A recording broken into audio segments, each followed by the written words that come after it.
Hey guys, tonight we re-slipping into the serene shadows of feudal Japan, that's all misty mountains and whispering bamboo groves, where you're not just learning about the daily routines of a samurai, you're living them one deliberate breath at a time. It's around 4 in the morning, yes, that early, because samurai like you didn't wait for the sun to dictate their day. You rose to greet it. You reach for a small wooden basin nearby, filled with fresh water drawn from the well the evening before, cold, invigorating, like a splash of reality to shake off any lingering dreams. The room spars a low table, perhaps a scroll painting of a tranquil landscape on the wall, and your armor neatly stored in a cornered chest. With some evidence suggesting lower-ranking Ashigaro foot soldiers skip the depth for quicker preparations. No sudden jumps. Everything deliberate, like the draw of a bowstring. You step out briefly, bare feet on wood, inhaling the crisp air scented with pine from nearby trees. The sky outside lightens to a soft gray, promising dawn's full embrace. Some texts suggest coastal warriors incorporated sea-inspired visualizations, breathing in sync with imagined waves. Quirky, right? One fringe story even claims a famed Ronin used dawn dew for his ablutions, believing it carried purifying essence from the heavens. You smile faintly at the notion, grounding yourself back in the present. Ow. The air grows lighter, sounds of the household stirring faintly perhaps. A servant preparing rice in the kitchen annex. Your spirit, now centered, hums with quiet readiness, the meditative breaths weaving a shield against the world's chaos. A second joke for good measure?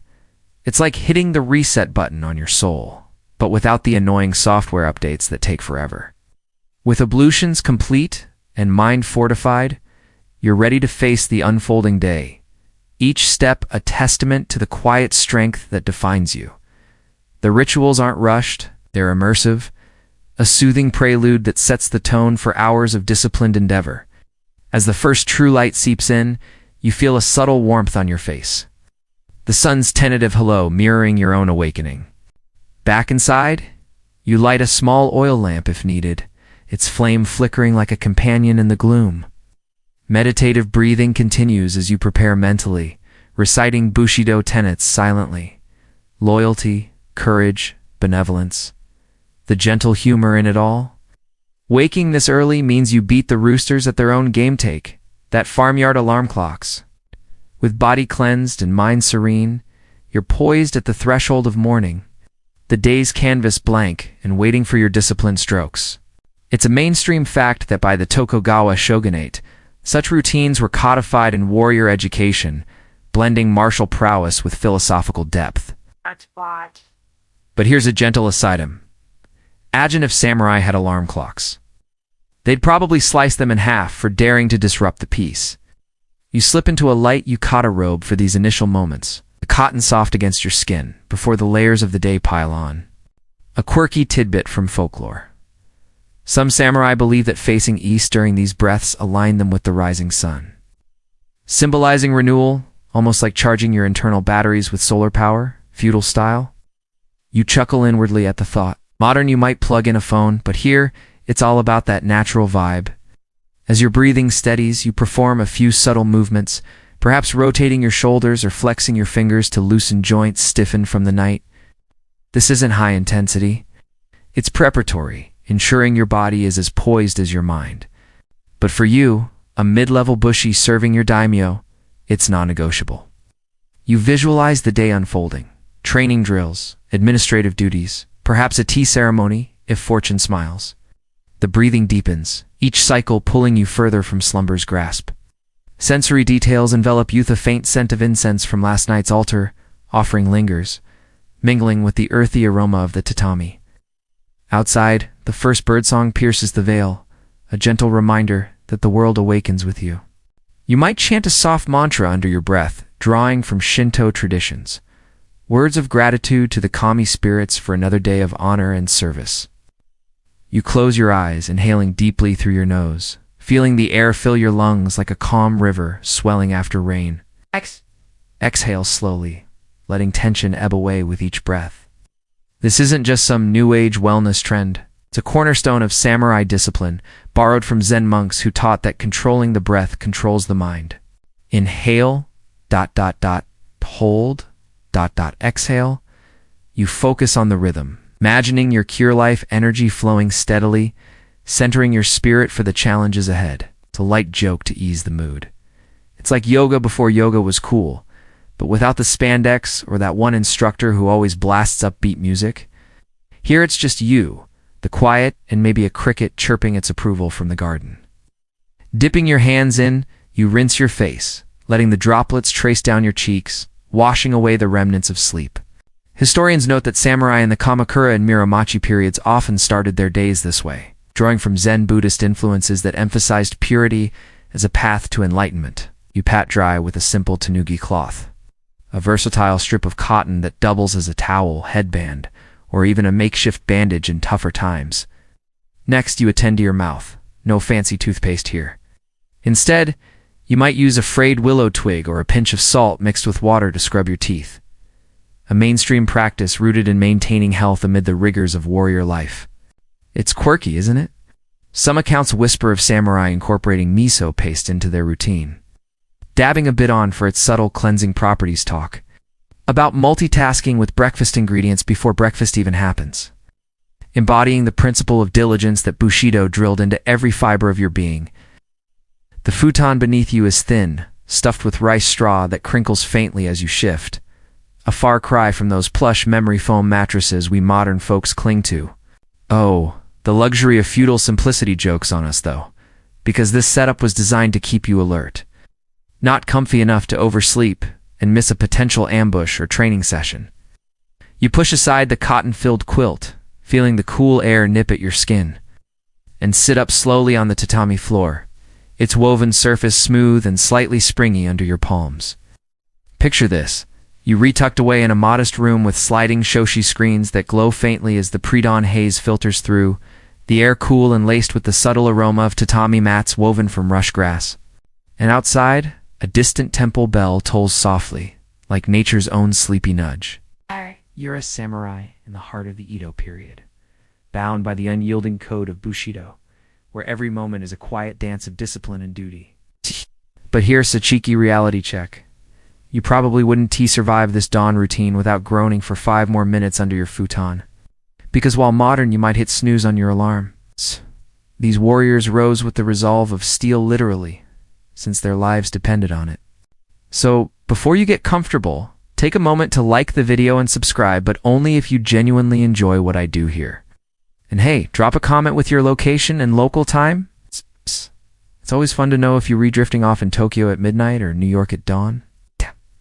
Now, dim the lights. Maybe turn on a fan for that soft background hum.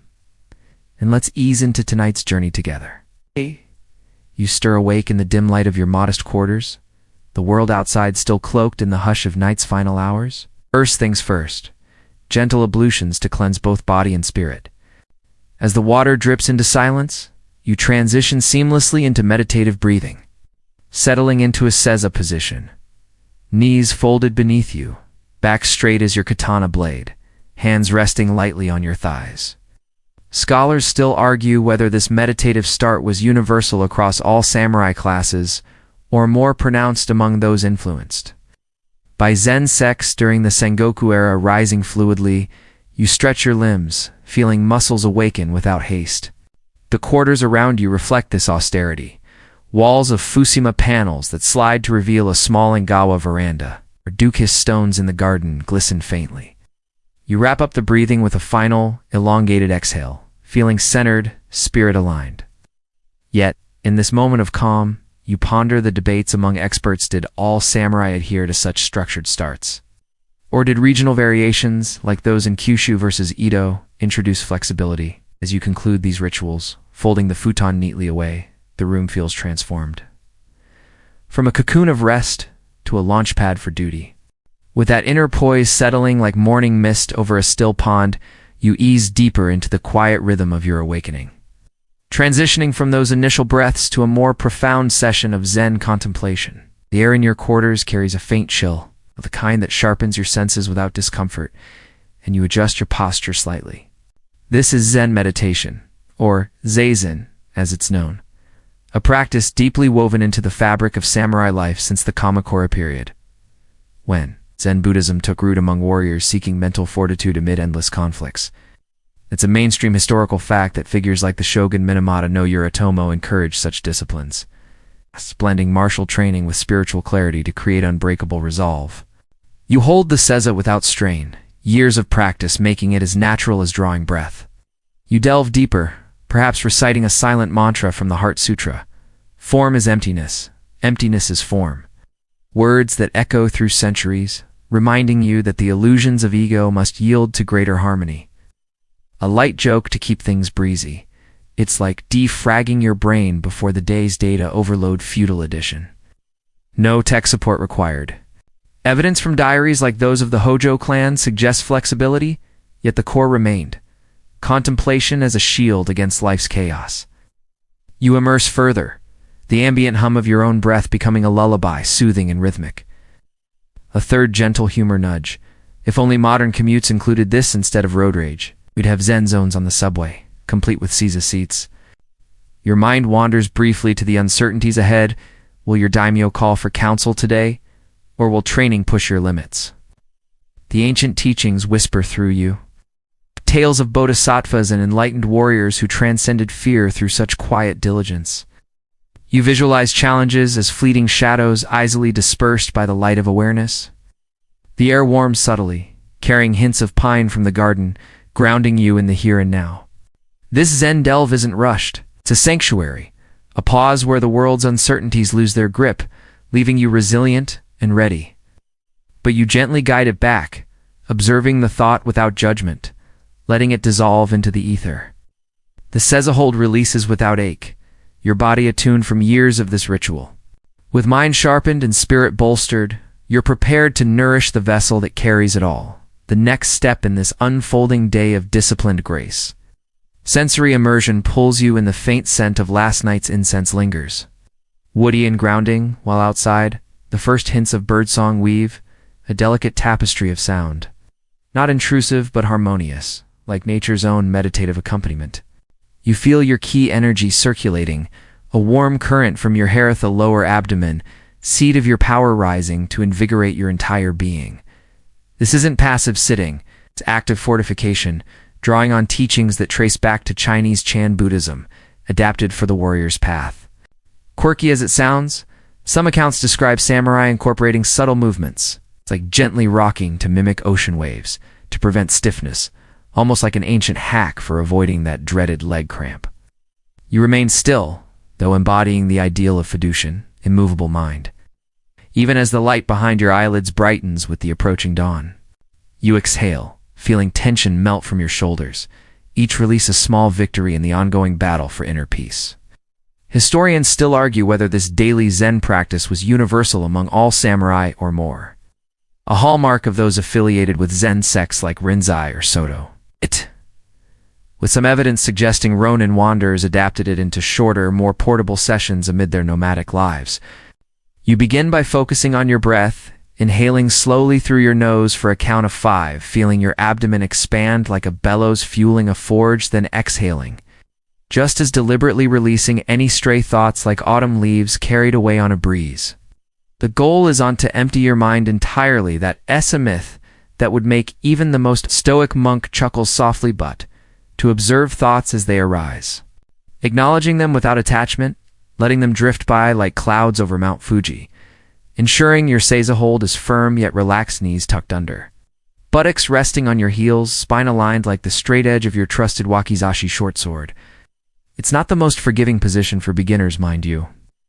Modern folks might whine about pins and needles after a minute. But for you it's second nature, a posture that grounds you firmly in the present, while your mind wanders the paths of ancient wisdom. Close your eyes gently, the world fading to a soft blackness, punctuated only by the subtle sounds filtering through the shoji screens, a distant rustle of leaves. Perhaps the soft patter of early dew dripping from the eaves. In this contemplative state, you draw upon ancient teachings from masters like Eisai or Dogen, whose writings on Zen emphasized mushin, the state of no mind, where instincts flow unhindered. Imagine it. You're not wrestling with worries about tomorrow's duties or yesterday's skirmishes. Instead, you're fortifying your spirit against the uncertainties of feudal life, where a single misstep could mean disgrace or worse. A gentle sarcasm here, it's like mental armor, but lighter than your yoroi suit and way less sweaty to put on. You might visualize a serene landscape, perhaps the rolling hills of your clan's domain, or ponder a koan, those puzzling riddles designed to shatter logical thinking. One quirky tidbit from the era: some samurai meditated specifically on death each morning, contemplating their own mortality to strip away fear, ensuring they'd face battle with the calm of a cherry blossom falling in spring. Not exactly light breakfast conversation, but hey, it beats scrolling through bad news on a phone while chugging coffee. As your breathing deepens, the room seems to expand around you, tatami's texture pressing reassuringly against your shins, a reminder of the earth's steadfast support. Yet in your world, it's indispensable. A bridge between the physical ablutions you've just completed and the demands awaiting beyond these walls. The meditation unfolds in unhurried waves, perhaps lasting 20 to 30 minutes, though time blurs in this state, stretching like taffy under the sun. Scholars debate the extent to which these practices varied by region. For instance, did samurai in the northern provinces, influenced by harsher climates, shorten their sessions compared to those in Kyoto's refined courts? As the session progresses, you sense a profound centering, your spirit fortified like a castle wall reinforced overnight. Emerging gradually, you open your eyes to the soft glow of morning, the room bathed in a gentle luminescence that mirrors your inner clarity. With that Zen clarity lingering like a soft echo in your thoughts, you rise smoothly from the seiza position. Your legs unfolding without a hint of protest. Years of this routine have made your body as adaptable as bamboo in the wind. The morning light now filters more assertively through the shoji, casting a warm glow on the tatami, and you feel the subtle shift in the air, a promise of the day's energy building. Accompanying it are tsukemono, pickled vegetables like daikon radish or cucumbers fermented in brine or miso, their tangy crunch providing a pleasing contrast. You chew thoughtfully, aligning with Zen principles that treat eating as meditation, each mouthful a moment of gratitude to the farmers and nature that provided it. With folklore claiming these additions could enhance stamina or even heal minor wounds faster, almost like nature's own multivitamin. Feudal style. The tea's faint bitterness complements the meal, washing down the last bites with a sense of completion. You finish the porridge, setting the bowl down with a soft thud. Feeling the energy begin to course through you, steady and reliable? Pickled vegetables provide that final zing. Their fermentation process a nod to preservation techniques honed over centuries, ensuring warriors like you had reliable nutrition even in lean times. It's all about balance. Carbs from rice for endurance, vitamins from veggies for vitality. A diet that modern nutritionists might envy for its unintentional superfood status. A second gentle humor nudge. Eating this way keeps you light on your feet. Unlike that one relative who overloads on feast days and ends up napping through archery practice, samurai efficiency at its finest. A third joke for the road. Who knew that pickled plums could be a warrior's secret weapon? Forget the katana. It's the umeboshi that really packs the punch. With body fueled and spirit still centered from earlier meditation, you're poised to layer on the attire that marks you as a servant of honor.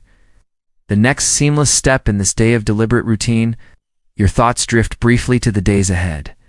Arming yourself, training under the sun, but for now, it's just you and this nourishing simplicity, each element chosen to sustain without indulgence. You might stir in a bit yourself, feeling the subtle herbal notes dance on your tongue. A fringe practice whispered in regional tales from places like the mountainous domains where foraged greens were abundant. Scholars still argue whether such dietary customs were widespread or more localized to clans influenced by herbalist traditions from China. With debates centering on diaries from the Sengoku era that mention varying breakfast rituals among rival warlords, sensory details envelop you. The bowl's warmth seeps into your palms, a comforting heat against the morning's lingering coolness, while the faint clink of your chopsticks against porcelain punctuates the quiet. Outside, the garden stirs with life, a soft breeze, rustling bamboo leaves, carrying the distant murmur of a stream. If your home is so blessed, this meal isn't rushed, it's immersive, a pause where the humble flavors remind you of life's simple, sustaining forces. You might add a few slices of umeboshi, Those salty, sour pickled plums that pack a punch of flavor in their wrinkled skins, believed to ward off fatigue and aid digestion. It's all humble, yet sustaining, designed to fuel you through the rigorous days ahead without weighing you down. Think of it as the original power breakfast, minus the kale smoothies and Instagram posts. A light joke. If samurai had brunch spots, they'd probably serve this with a side of existential pondering, because who needs mimosas when you've got mindfulness? It's time to nourish the body that houses this fortified spirit, because even the mightiest warrior runs on more than just willpower and philosophy. A simple breakfast awaits, grounding you in the tangible rhythms of sustenance. You make your way to the low chabudai table in the corner of your quarters, where a modest spread has been prepared either by a household servant, if your status affords it, or by your own hands in quieter times. The centerpiece is a steaming bowl of OKU. Rice porridge cooks slowly over a hibachi brazier until it's creamy and comforting, like a warm hug for your insides after the cool dawn air. You settle onto a zabuton cushion, knees tucked neatly, and lift the lacquered bowl with both hands. Inhaling the subtle steam that carries hints of plain rice mingled with a dash of salt, no elaborate feasts here. Samurai meals were models of restraint, reflecting the Bushido value of frugality to avoid the sluggishness that excess brings. A mainstream historical fact from the Edo period. Diets like yours were prescribed in texts such as the Honcho Shakun, a culinary guide that emphasized balanced seasonal foods to maintain peak physical condition for duties ranging from patrol to poetry. You spoon the porridge slowly, savoring each bite, the grains soft and yielding, a gentle texture that soothes rather than excites. As you eat, the flavors unfold deliberately, the porridge's mild earthiness blending with the pickle's sharp zest, perhaps enhanced by a sprinkle of sesame seeds for a nutty undertone. Here's a quirky tidbit. Some samurai incorporated wild herbs like shiso or burdock root into their porridge. It's not just for taste, but for purported medicinal benefits. You continue partaking. Perhaps sipping from a small cup of hot water or weak green tesencha wasn't the refined powder of later ceremonies yet, but a simple infusion to cleanse the palate. The table before you is sparse but intentional, a few dishes, nothing extravagant, echoing the Tokugawa emphasis on moderation to prevent the moral decay that luxury might invite. As the meal concludes, you wipe your mouth with a small cloth. Rising with renewed vigor, the humble flavors lingering like a quiet ally, ready to support the physical demands to come. With the last traces of breakfast's warmth settling in your stomach like a steady anchor, you turn your attention to the ritual of arming for the day, not with weapons just yet, but with the layers of attire that define your station and shield you from the elements. The morning light now streams more fully through the shoji, painting golden hues across the room. And you approach the wooden tanzu chest in the corner, its drawers sliding open with a soft whisper of wood on wood. Each of the 7 pleats symbolizing virtues like courage, benevolence, and honesty gets a careful adjustment, your fingers smoothing the folds with the same care you'd give to sharpening a blade. You might add a haori jacket if the day promises chill. Its shorter length allowing easy access to your swords, which you'll dan later. A light joke to lighten the mood. Dressing this way is like assembling a puzzle, where every piece shouts discipline. The colors and patterns are chosen with care, perhaps a family crest, or man, embroidered discreetly on the sleeves. A symbol of lineage that connects you to ancestors who walked similar paths. It's all about precision. A misaligned fold could signal carelessness, unbecoming of one sworn to Bushido's rigor. This ritual isn't vanity, it's readiness. Each element a thread in the tapestry of your disciplined existence. With attire secured, you're primed for the physical awakenings ahead. The courtyard calling, with its promise of motion and mastery. Modern asides creep in. Who needs a tie when you've got an obi that could double as a workout band? But in your world, it's seamless. Each tie and tuck fortifying you for the dojo or the daimyo's hall. But at least there's no risk of mismatched sock-stobby foot coverings. Handle that with their split-toe design for better sandal grip. Scholars debate the evolution of these garments, questioning if Tokugawa sumptuary edicts truly curbed extravagance or merely drove it underground among wealthier clans. You stand there, fully attired, the fabric's whisper accompanying a deep breath that echoes your earlier meditation. A second joke for the flow. If getting dressed was an Olympic event, samurai would take gold every time. No Velcro cheats allowed.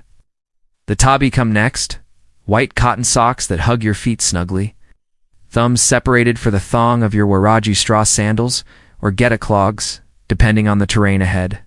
It's immersive, the way the fabric rustles softly, a hushed soundtrack to your preparations, while the weight settles comfortably on your hips, grounding you further.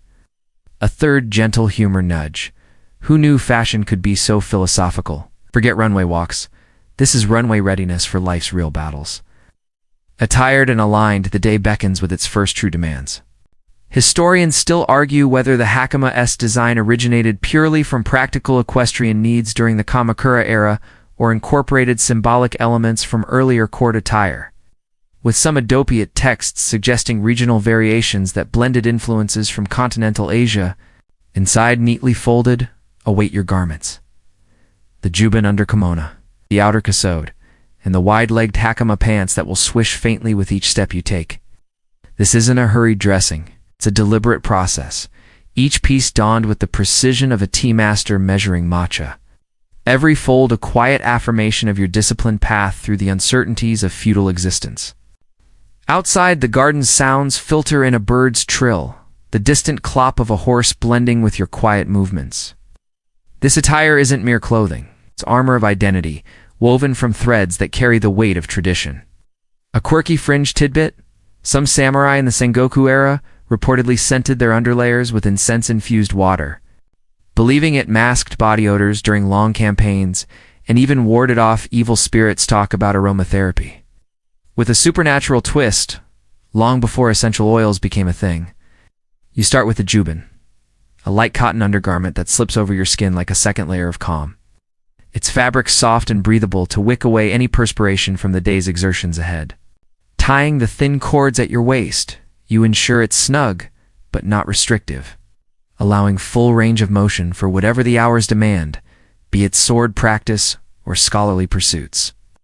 The reverse is for the deceased, a quirky cultural taboo that even the bravest warrior wouldn't tempt fate with. It's secure it with an obi sash, winding the sturdy cloth around your midsection multiple times, knotting it firmly at the back in a style befitting your status. Perhaps the simple oteko knot for every day where its square shape, a nod to efficiency. A gentle sarcasm aside, it's like wrapping yourself in a portable code of conduct. Because nothing says ready for battle or bureaucracy quite like fabric origami. The kosode's material might be silk for higher ranks or hemp for humbler ones, dyed in subdued tones like indigo or gray to reflect the Bushido ideal of understated strength.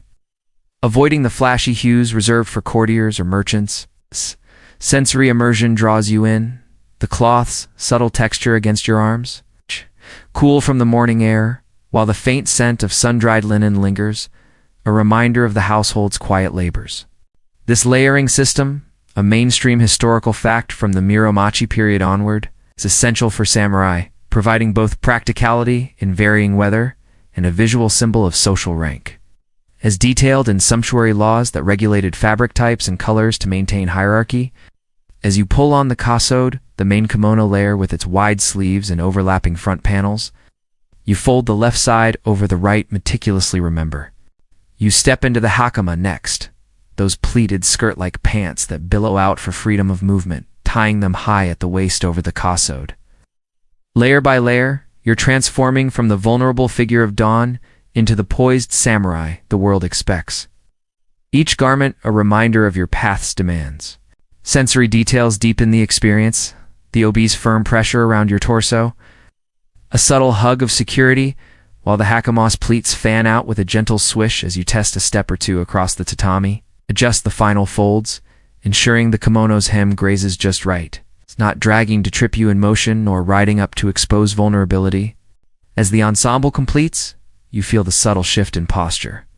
Taller, more resolute, the layers adding a dignified bulk without hindrance. The morning advances, light now fully illuminating the room's sparse elegance. And you glance at your reflection in a small, polished bronze mirror, if available, confirming the precision. One final adjustment to the hakama's ties, and your set the path unfolds, layered in tradition and purpose. With your attire now a seamless extension of your resolve, like a second skin woven from threads of tradition.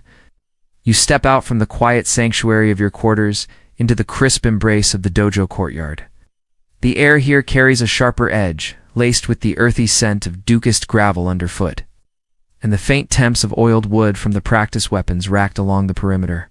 It's still early, the sun just cresting the horizon to paint the sky in soft pastels, and the courtyard enclosed by weathered bamboo fences and perhaps a few sturdy pines feels like a world apart, a space dedicated solely to the honing of body and blade. He nods subtly at a well-executed parry, perhaps offering a quiet correction like loosen the shoulders, flow like water over stone, believing it attuned them to the kami spirits of the forest, almost like an eco-friendly accuracy drill, long before target practice went green. The dojo courtyard amplifies the immersion. The bamboo fences creak gently in the breeze, Ow. a natural barrier that muffles the outside world while birds flit overhead. Their calls a soft counterpoint to your rhythmic breaths.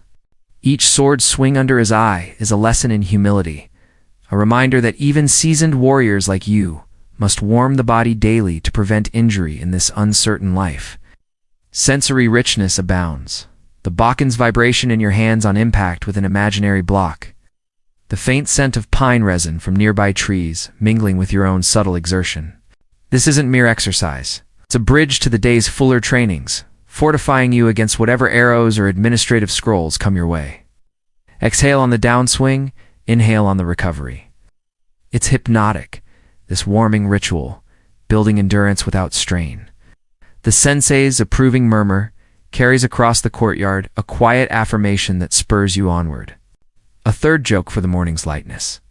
Warming up this way beats coffee jitters, samurai style, where the only buzz is from perfect form. With body primed and spirit aligned, the courtyard's energy shifts subtly, beckoning the next phase of precision and focus. A second gentle humor nudge. If modern gyms had kata instead of ellipticals, we'd all be ninjas by now, but with better posture and fewer selfies. Your sensei's presence adds layers perhaps.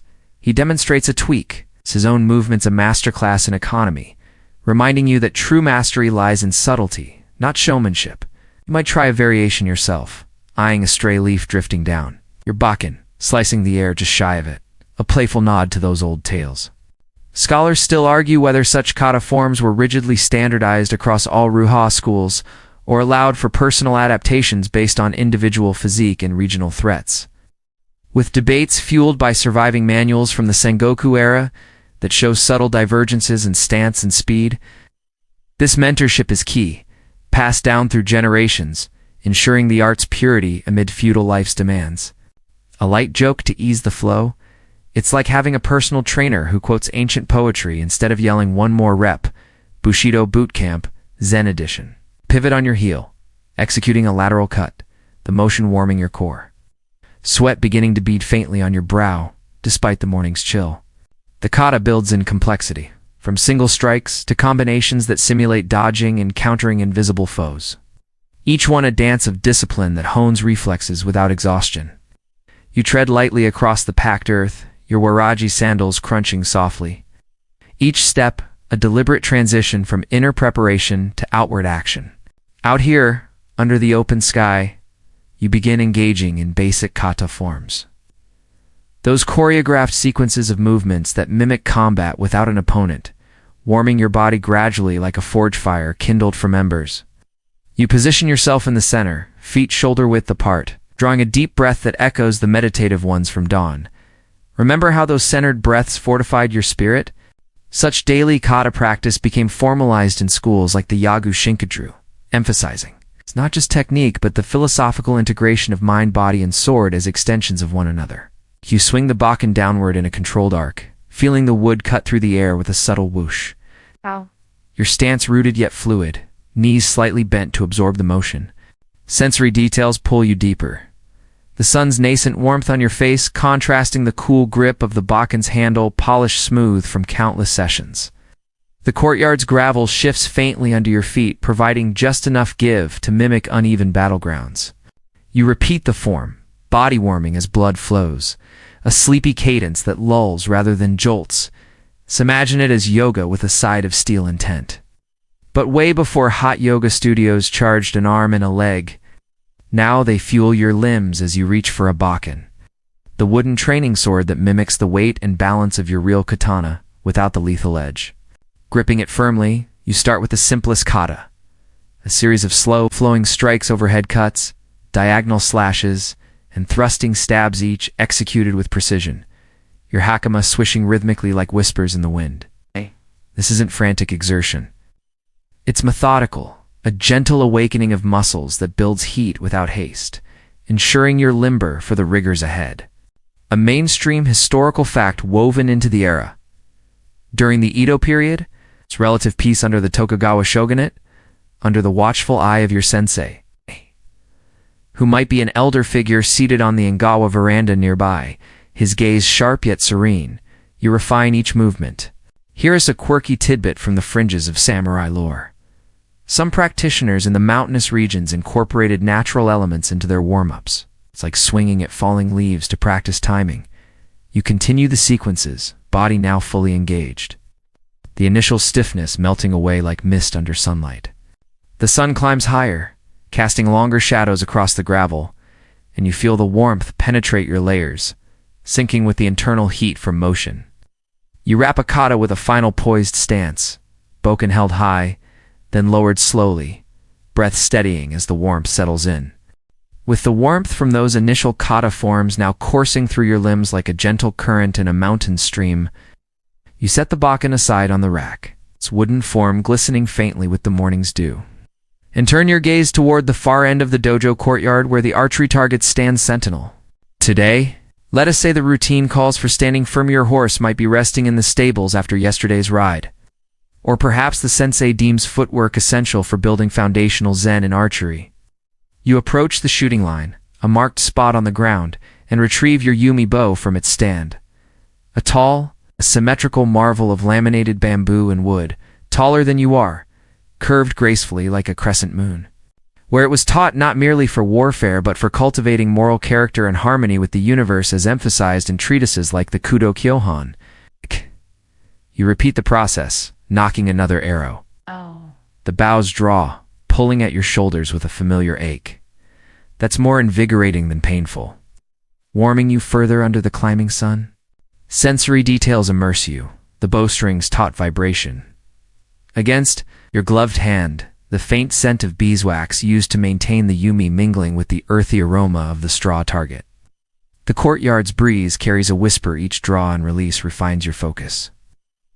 The bow, becoming an extension of your will, honing that inner calm that shields against the chaos of feudal duties. This practice isn't exhaustive. It's building, layering skill upon the morning's foundations, preparing you for midday's communal rhythms. You fire a few more, accuracy improving as calm settles deeper, the arrows clustering closer to the center, a quiet victory in this solitary pursuit. A second light joke. If archery was a dating app, it'd match you with tranquility every time, no swipes needed, just perfect shots. The sensei's I might catch you from afar, offering a nod or a soft word like breathe into the string, his guidance a thread connecting you to centuries of bowmasters. Cooling the sweat on your brow as you hold the draw time, stretching in that suspended moment before release. Stringing it carefully, you feel the tension build in the sinew cord, a subtle hum that resonates with your own steady breath. Remember those dawn meditations? A third gentle humor nudge. Who needs coffee when you've got kudo? One shot and you're wide awake core. At least your aim is. With marksmanship honed and inner peace reinforced, the day's arc bends toward nourishment once more, the pull of fellowship drawing you onward. A gentle sarcasm aside, it's like mindfulness with missiles, 'cause nothing says inner peace quite like flinging pointy sticks at high-speed samurai therapy, arrow by arrow. Drawing from Shinto beliefs and animistic spirits, imagine murmuring silent flight. True heart, pierce the veil as you let fly, a fringe practice from rural clans where archery blurred with ritual. You might try it silently yourself, feeling a whimsical connection to those ancestors. The arrow seeming to arc with added grace. Scholars still argue whether kudo's emphasis on inner calm over mere hitting the target was a post-war evolution during the peaceful Tokugawa era, or inherent from earlier battle-hardened times with debates. Centering on ancient scrolls that describe archery as both martial necessity and spiritual, pursuit varying by clan influences from Zen monks or native shamanic traditions, you adjust your stance subtly, perhaps shifting weight to refine balance, the gravel crunching underfoot as a tactile anchor. If the day called for mounting your steed instead, you'd saddle up your loyal Uma, a sturdy beast trained for such drills, and gallop down a parallel track, releasing arrows mid-stride in Yabasami fashion. The horse's rhythm syncing with your own for that exhilarating blend of motion and marksmanship. But standing firm today builds that foundational calm, each release a meditation on accuracy amid life's uncertainties. They're echoing here, centering you as you nock the first YA arrow, its feathered fletching brushing your cheek lightly. The sun has climbed a bit higher, casting a golden sheen over the gravel path that leads to the Kudo Range, a dedicated strip of land. Perhaps 50 paces long, bordered by low hedges or simple wooden markers designed for the art of the bow rather than the blade. The air here feels charged with a different kind of focus, one that trades the close-quarters intensity of swordwork for the poised distance of precision. And you stride over with purposeful steps, your hakama, brushing the ground in soft whispers that blend with the rustle of leaves overhead. Whether mounting your steed for Yabasami-style practice, or standing firm on the earth for grounded Kudo, this marksmanship session is your next layer of preparation, honing not just your aim, but that inner calm that turns a warrior into a master. You stand firm, feet planted in the Ashabumi stance, left foot forward, right back at a right angle. Body aligned toward the Mato target, a circular straw mat, some 28 meters away, painted with concentric rings that seem almost meditative in their simplicity. Drawing the bow is an art in itself. You raise it above your head in the ukiyo-koshi motion, then lower and pull in dazon, expanding your chest as the string draws back to your ear, the arrow's point unwavering. Release comes with a focused intent, not a snap, but a letting go zenshin, they call it. The lingering spirit that follows the shot. The arrow whistles through the air, thudding into the target with a satisfying thwack, perhaps hitting the outer ring today. A reminder that perfection is a journey, not a destination. This isn't about brute force. Kudo, the way of the bow, is a path to self-mastery, blending physical skill with philosophical depth. A mainstream historical fact from the feudal era, archery was a cornerstone of samurai training since the Heian period. Evolving into Kudo during the Edo times as a formalized discipline in schools like the Hekiru, focused intent guides each shot to visualize the arrow's path, not forcing it but allowing it to flow, much like the breathwork from earlier that centered your spirit. Here, as a quirky tidbit whispered in old dojo tales, some samurai believed that whispering a haiku to the arrow before release could imbue it with poetic precision. You continue practicing, arrows accumulating on the target like punctuation marks in a story of persistence, the thuds rhythmic, almost lulling as the sun's warmth intensifies, casting your shadow long across the range. Sensory richness deepens. The feather's soft tickle on your draw hand, the distant call of a crow overhead adding a natural cadence. The target's straw fibers fraying slightly with each impact. As the session winds, you lower the bow with reverence. Unstring it carefully to preserve its curve, the courtyard now fully alive with morning light. With that final arrow quivering in the target like a punctuation mark on your morning's exertions, you unstring the Yumi bow with reverent care, placing it back on its stand. As the sun hangs higher in the sky, its warmth now a steady companion rather than a tentative visitor. The air carries new scents now, the savory hint of smoke from a nearby kitchen fire. Sipping slowly, you savor the umami depth, the warmth spreading through you like a balm for the morning's efforts. Each spoonful, a deliberate act that mirrors the focus of your archery draws. You nod, adding your own snippet perhaps, the exchange weaving bonds tighter. A reminder that in this uncertain feudal world, survival often hinged on such shared vigilance. You chuckle softly, the humor light as the steam rising from your bowl, keeping the mood breezy without disrupting the calm. The grilled fish yields to your bite, its subtle saltiness a perfect counter to the miso's richness, a second gentle humor nudge. If miso soup could talk, it'd probably say simmer down to any heated tales, perfect for keeping lunchtime zen. Your body absorbs the nourishment, energy renewing like a bow restrung. The communal aspect, a subtle recharge that combats the isolation of warrior life. Sensory details deepen. The fish's char marks visible in the light filtering through paper screens. The subtle chew of seaweed adding texture. The group's soft laughter, a rare melody in the day's structure. And you reflect on how these meals varied by season: summer, bringing lighter fare like cold, summoned noodles, while winter called for heartier stews, apting to nature's rhythms as Bushido taught. The retainers rise gradually, bows exchanged in quiet respect, the meal's tales lingering like aftertastes. A third joke for the gathering is close. Grilled fish and skirmish stories. Who needs theater when lunch provides the drama? Minus the applause. With fellowship savored and body refueled, the path leads onward to the castle's halls, where the blade gives way to the brush in service to your lord. Quirky tidbit from the era's fringes. Some retainers in coastal clans whispered of adding a dash of wasabi root, not just for spice, but as a believed antidote to fish poisons, a precautionary habit born from tales of sabotaged supplies during sieges, almost like feudal food insurance, zesty edition. Sensory immersion envelops you, the soup's steam curling upward, carrying earthy aromas that blend with the faint smokiness of the fish. The tables would grain under your fingertips, worn smooth from countless meals. Outside, if the pavilion opens to a garden, the rustle of leaves provides a natural backdrop, lulling the group into relaxed conversation. It's hypnotic, this midday pause, a bridge between morning's solitude and afternoon's demands, where flavors and stories mingle to fortify the spirit. Beside it sits grilled fish sabah, mackerel or ayu sweetfish, charred lightly over charcoal until the skin crisps. Its flesh flaky and moist, seasoned simply with salt to let the natural flavors shine. And pungent scent, a divisive delight that sparks mild debates on taste.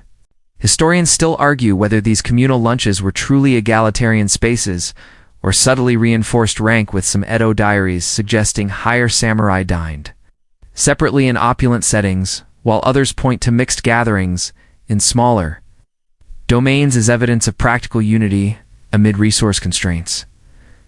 The conversation drifts to lighter topics, a comrade's haiku about a recent cherry blossom viewing, or musings on the daimyo's latest edict, each word exchanged with the restraint that defines your code. Avoiding gossip that could sow discord, you flake off a piece with chopsticks, the table alive with similar motions from your comrades, the clink of bowls and soft murmurs creating a soothing symphony. This isn't a feast of extravagance. It's balanced, sustaining, with sides of steamed rice and pickled radish to round it out, designed to replenish without inducing lethargy for the afternoon's duties. Mingled with the briny promise of the sea, if your domain hugs the coast, drawing you toward fellowship like a moth to a lantern's glow. Retainers like you, other bushi of similar rank, perhaps a mix of veterans with scarred hands, and younger ones, eager for stories, converge here, seating yourselves on tatami or simple benches around a low table laden with the day's offerings. It's communal. This meal, a mainstream historical fact rooted in the feudal hierarchy, where shared lunches reinforced bonds of loyalty under the daimyo's banner. As described in Edo-period records like the Buke Shahato, laws that governed warrior conduct, emphasizing group harmony to prevent internal strife. The dojo courtyard buzzes subtly with the energy of completion, gravel still bearing the imprints of your stances, and you feel the satisfying hum in your muscles, a gentle fatigue that's more invigorating than draining, priming you for the midday interlude that breaks the flow of training. It's time to gather with fellow retainers for the communal lunch, a ritual as essential to samurai life as the blade at your side, offering not just sustenance, but a quiet weave of camaraderie amid the structured solitude of your days. You make your way from the range toward the castle's common hall, or perhaps an open pavilion if the weather smiles. Your steps unhurried across paths lined with manicured stones and low shrubs that whisper in the breeze. You settle in, folding your legs beneath you, and lift a bowl of miso soup, first steaming gently. It's dashi broth infused with fermented soybean paste, flecked with tofu cubes, wakame seaweed, and perhaps slivers of green onion for a fresh bite. As you eat, quiet tales of past skirmishes begin to flow, nothing boastful, but gentle recollections shared in low tones, like the one retainer recounting a foggy dawn patrol where mist hid an enemy's approach. only for a timely bird call to alert the group.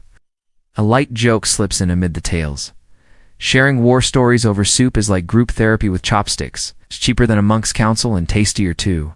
You continue enjoying, perhaps passing a shared dish of fermented natto beans, if the group favors it. Their sticky texture. The meal unfolds unhurriedly, rice grains fluffy and warm, absorbing the soup's remnants in a final comforting slurp. As bowls empty, you wipe your mouth with a cloth, feeling the midday sun's peak warmth through the pavilion's eaves, a signal that administrative duties beckon soon. With the echoes of those midday tales still lingering like the faint aftertaste of miso on your tongue, you bid a subtle farewell to your fellow retainers, the pavilion, emptying as each heads to their afternoon obligations, the sun now at its zenith casting short shadows that dance across the paths leading to your lord's castle. The air hums with a warmer buzz, insects droning lazily in the gardens you pass, and you stride with measured purpose toward the imposing structure, a fortress of stone and timber, its curved tiled roofs arching like protective wings over the domain. Sensory details draw you in. The ink's subtle acrid aroma mingling with the tatami's grassy freshness. Sunlight slanting through a narrow window, forget enemy arrows. It's the ink blots that really test your patience. Samurai multitasking, Quill edition. You pause to consult a scroll of precedents, unrolling it carefully. The aged paper crinkling like a secret unfolding, ensuring your advice aligns with Bushido's tenets of wisdom and benevolence. A second light joke. Balancing blade and brush is like juggling drop the wrong one. And it's not just your neck on the line, but the whole domain's ink supply. This isn't drudgery, it's devotion, where the uncertainties of feudal politics are met with steady hand and sharp mind. A third gentle humor nudge. If daimyos had performance reviews, yours would praise excellent brushwork, bonus points for not spilling ink on the tatami warrior style. With duties advancing, the afternoon deepens, pulling you toward pursuits that nurture the soul alongside the sword and scroll, the castle's rhythm guiding you seamlessly onward. You might confer briefly with a fellow administrator, debating the merits of a trade proposal, voices low and respectful, weaving counsel that upholds harmony. The castle's walls seem to absorb these efforts, echoing centuries of similar service from ancestors who balanced might with management. Your counsel flows from experience, drawing on morning's physical rigor to inform intellectual pursuits, ensuring advice is grounded in reality rather than lofty theory. Sensory richness persists. The brush's bamboo handle warm in your grip, the paper's faint absorbency pulling ink like earth drinking rain, the room's hush a canvas for focused thought. The duties vary by day to day. It might be tallying rice tributes. Tomorrow, drafting edicts on festival observances, but always, it's in service. Your role, a cog in the daimyo's grand mechanism. Quirky tidbit from castle annals. Some administrators reportedly used abacus beads carved from sacred hinoki wood, believing in infused calculations with divine accuracy. Fringe custom in shrines turned offices where math met mysticism, almost like holy spreadsheets. Long before Excel got enlightened, illuminating dust motes that dance like tiny spirits. The distant clang of a blacksmith in the outer yard, a reminder of the castle's living pulse. The chamber's atmosphere is one of concentrated calm, broken only by occasional murmurs as retainers exchange insights, a quiet council session in itself. Historians still argue whether this shift to administrative burdens during the Edo peace eroded samurai martial skills or refined intem into a more holistic discipline, with some pointing to declining swordsmanship records as evidence of brush over blade, while others cite integrated training manuals that viewed governance as an extension of warfare strategy, influenced by Confucian ideals imported from China. This work demands focus, your mind sifting through details, crop rotations, ally correspondences, a console that could sway your daimyo's decisions at the evening council. It's immersive, this blend of blade and brush, where a well-phrased report might avert a skirmish as effectively as a drawn sword. This shift from communal nourishment to administrative duties feels natural, a balancing act that defines the samurai's existence. The morning S-blade now yields to the brush, yet both serve the same unyielding loyalty to your daimyo, the feudal lord, whose will shapes your world like a potter at the wheel. You enter through the side gate reserved for trusted retainers. nodding to the guards whose spears glint in the light, their postures a mirror of your own disciplined poise. The castle's interior corridors are cooler, shadowed by thick walls that muffle the outside world. This isn't the flashy heroism of battlefield lore. It's the quiet backbone of feudal governance, where counsel to your daimyo might involve advising on tax collections or mediating disputes between merchants. A mainstream historical fact from the Tokugawa era, samurai increasingly turned to bureaucratic roles during peacetime, as outlined in the Kanin administrative codes, transforming warriors into scholars and officials to maintain social order and economic stability, preventing the idleness that could breed rebellion. You write steadily, characters flowing with the precision of your earlier kata. Forms remember those sword swings in the courtyard. Here the brush is your weapon, each stroke a parry against chaos, balancing martial prowess with intellectual service. And you navigate them with familiarity past sliding fusuma panels depicting serene landscapes, the faint scent of polished wood and incense guiding you to the administrative chambers. Here, in a room lined with low desks and shelves of bound scrolls, you settle onto a zabuton cushion, unrolling a fresh sheet of washi paper before you. Its texture smooth under your fingertips like the calm surface of a pond. Paperwork awaits. Reports on crop yields from the clan's farmlands, petitions from villagers seeking justice, or perhaps inventories of armory supplies mundane, yet vital tasks that keep the domain. Its machinery turning smoothly amid the ever-present uncertainties of alliances and harvests. Dipping your food brush into the sumi inkstone, you grind a bit more ink with circular motions. The stone's gritty whisper, a soothing prelude, as black liquid pools, ready to capture your thoughts in elegant kanji strokes. As you draft a council memo, perhaps suggesting improvements to irrigation channels based on recent rains. The room fills with similar industry from other retainers nearby, their brushes scratching softly like autumn leaves underfoot. A gentle sarcasm aside, who knew paperwork could be a warrior's true nemesis? You continue, brush dancing across the page, forming characters that convey respect and clarity, perhaps ending with a humble suggestion for your lord's consideration. The sun shifts, light angling lower through the window, and you seal a document with your Hanko stamp, the red ink pressing firmly like a vow of fidelity. As paperwork accumulates, neat stacks of scrolls ready for delivery, you feel the satisfaction of progress, each task a thread strengthening the clan's tapestry. Wrapping a final report, you rise to stretch subtly. Muscles from archery practice reminding you of the day's physical start, now complemented by mental exertion. Thought for 9 South Section 9. With the ink on those administrative scrolls still drying like dew on morning grass, you slip away from the castle's bustling chambers, the weight of counsel lifting as you seek a quieter corner for pursuits that feed the soul rather than the state. Encircle it slowly against the Suzuri stones while adding drops of water from a small bamboo ladle until the mixture thickens to a velvety black. The motion is rhythmic, almost hypnotic. The stones' subtle rasp a lullaby that eases any lingering tension from the day's earlier duties. Remember those council memos in the chamber? Outside the alcove window, a breeze stirs the garden, carrying the sweet, fleeting scent of blossoms if they're in bloom, or the earthy promise of leaves otherwise. Twitter short, poetic, and no character limit drama, just pure Zen vibes. You smile faintly, the humor a soft ripple in the calm as you refine a stroke, lifting the brush to create that delicate taper at the end of a character. The characters form elegantly, each one a small universe of balanced thick lines for emphasis. It's thin for delicacy, capturing the cherry blossom's dance and abstract grace. The afternoon light shifts subtly through the window, casting warm glows on your work. The alcove's serenity a balm that restores after the castle's administrative hum. Second gentle humor nudge. If haiku were workouts, this would be core training for the Solno gym membership required, just ink and inspiration.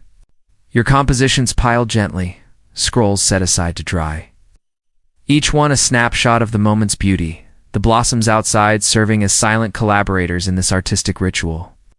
The art demands patience. A rushed line betrays the hand, much like a hasty decision in council could unravel alliances.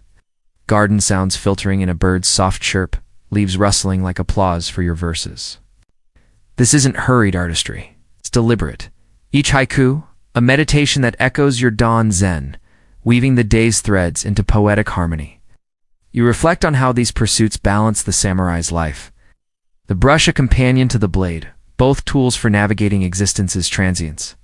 You grind more ink if needed, the process cyclical and soothing, allowing thoughts to wander to the cherry blossom's symbolism, their brief glory mirroring a samurai's life. Ready to fall honorably at a moment's notice. The alcove, a cocoon where fleeting beauty is immortalized on paper. The sun dips lower, hinting at the afternoon's progression, yet you linger a moment, brush poised, savoring the calm. A third joke for the artistic ease. Wielding a brush like this makes you wonder, did samurai ever get writer's block? Or did they just cut their way through it? With haiku composed and spirit enriched, the day's rhythm pulls you toward the physical drills that await. The alcove's serenity carrying forward like ink on the page. This alcove becomes a haven, the window framing nature's canvas, inspiring verses that honor the fleeting beauty around you. It's immersive, this alcove sanctuary, where time slows to the pace of your breaths. Each stroke, a breath of creation that captures life's impermanence mano, no aware, the pathos of things woven into every line. Believing the pinkish tint imbued haiku.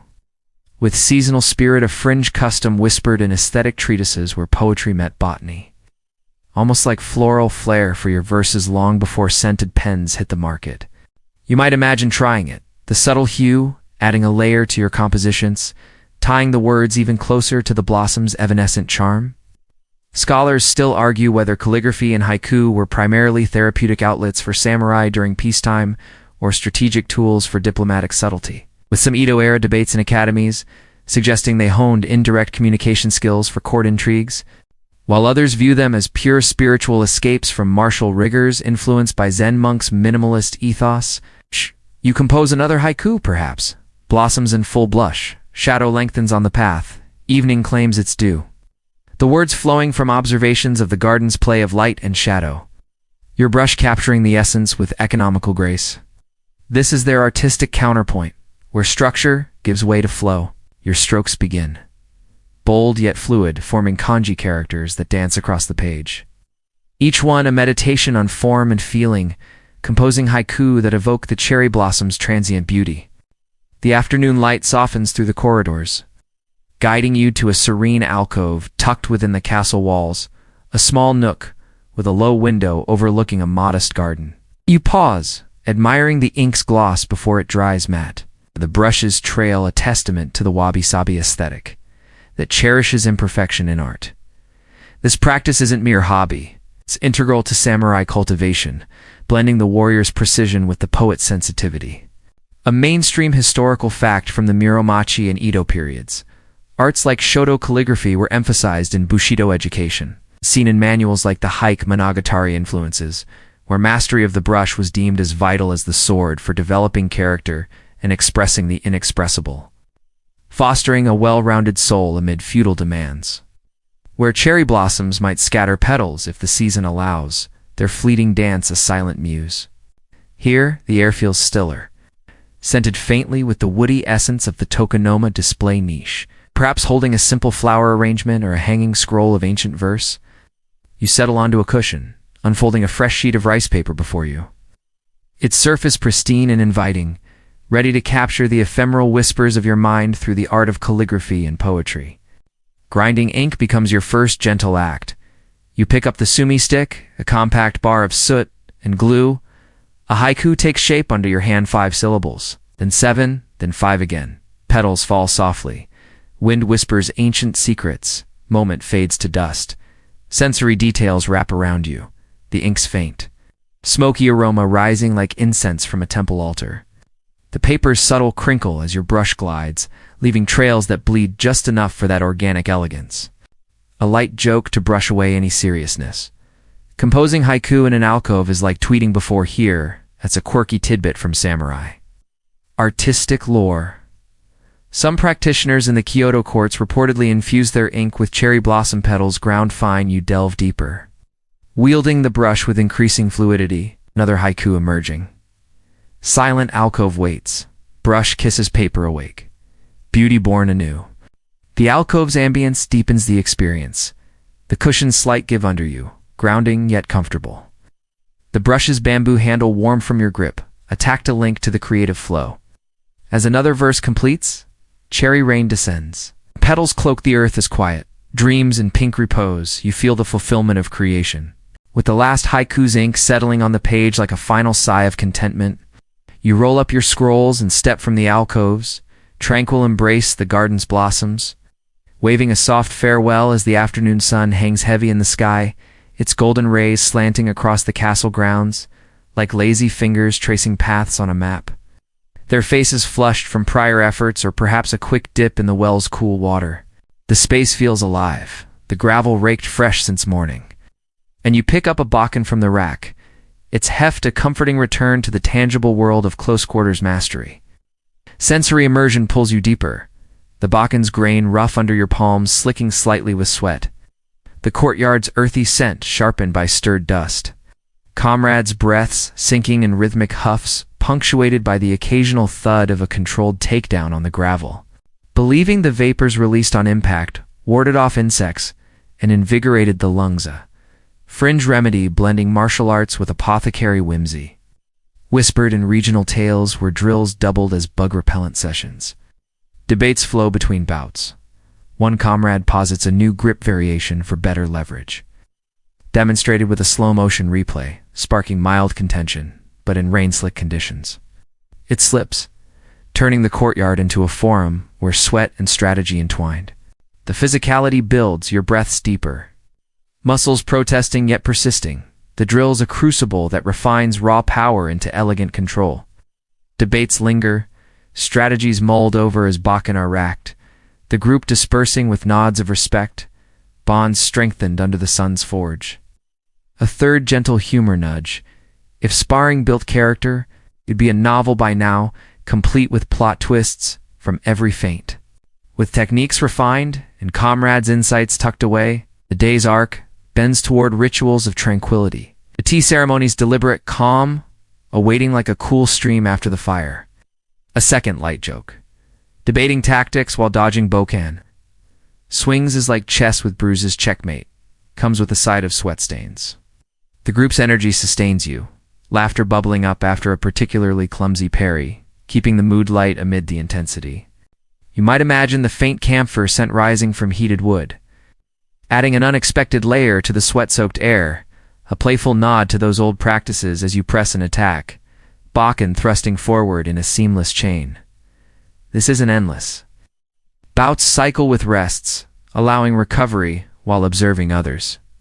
Your mind cataloging techniques for later haiku inspiration, perhaps. A verse on the sun, as unyielding gaze mirroring a warrior-esque resolve. You wrap a sequence with a decisive block, stepping back in mutual bow, sweat cooling as the breeze picks up, a natural signal that the drills wind toward closure. Scholars still argue whether afternoon combat drills like these were primarily for physical conditioning or psychological bonding. Among retainers with some Adopiate analyses suggesting they fostered unit cohesion to counter isolation in castle life, while others cite warrior diaries emphasizing individual technique, refinement over group dynamics influenced by varying clan philosophies, from Stoic Zen to more communal Shinto roots. You debate strategies, mid-spar, pausing after a sequence to murmur insights. Shift your weight sooner on the feint. It opens the flank, less words exchanged with the camaraderie of shared purpose, turning physical clashes into intellectual sparring that sharpens both body and mind. It's hypnotic, this dance under the sun, where sweat trails down your back like slow rivers, cooling in the occasional breeze that rustles the fences like applause from invisible spectators. Sparring begins not with wild swings but measured pairings.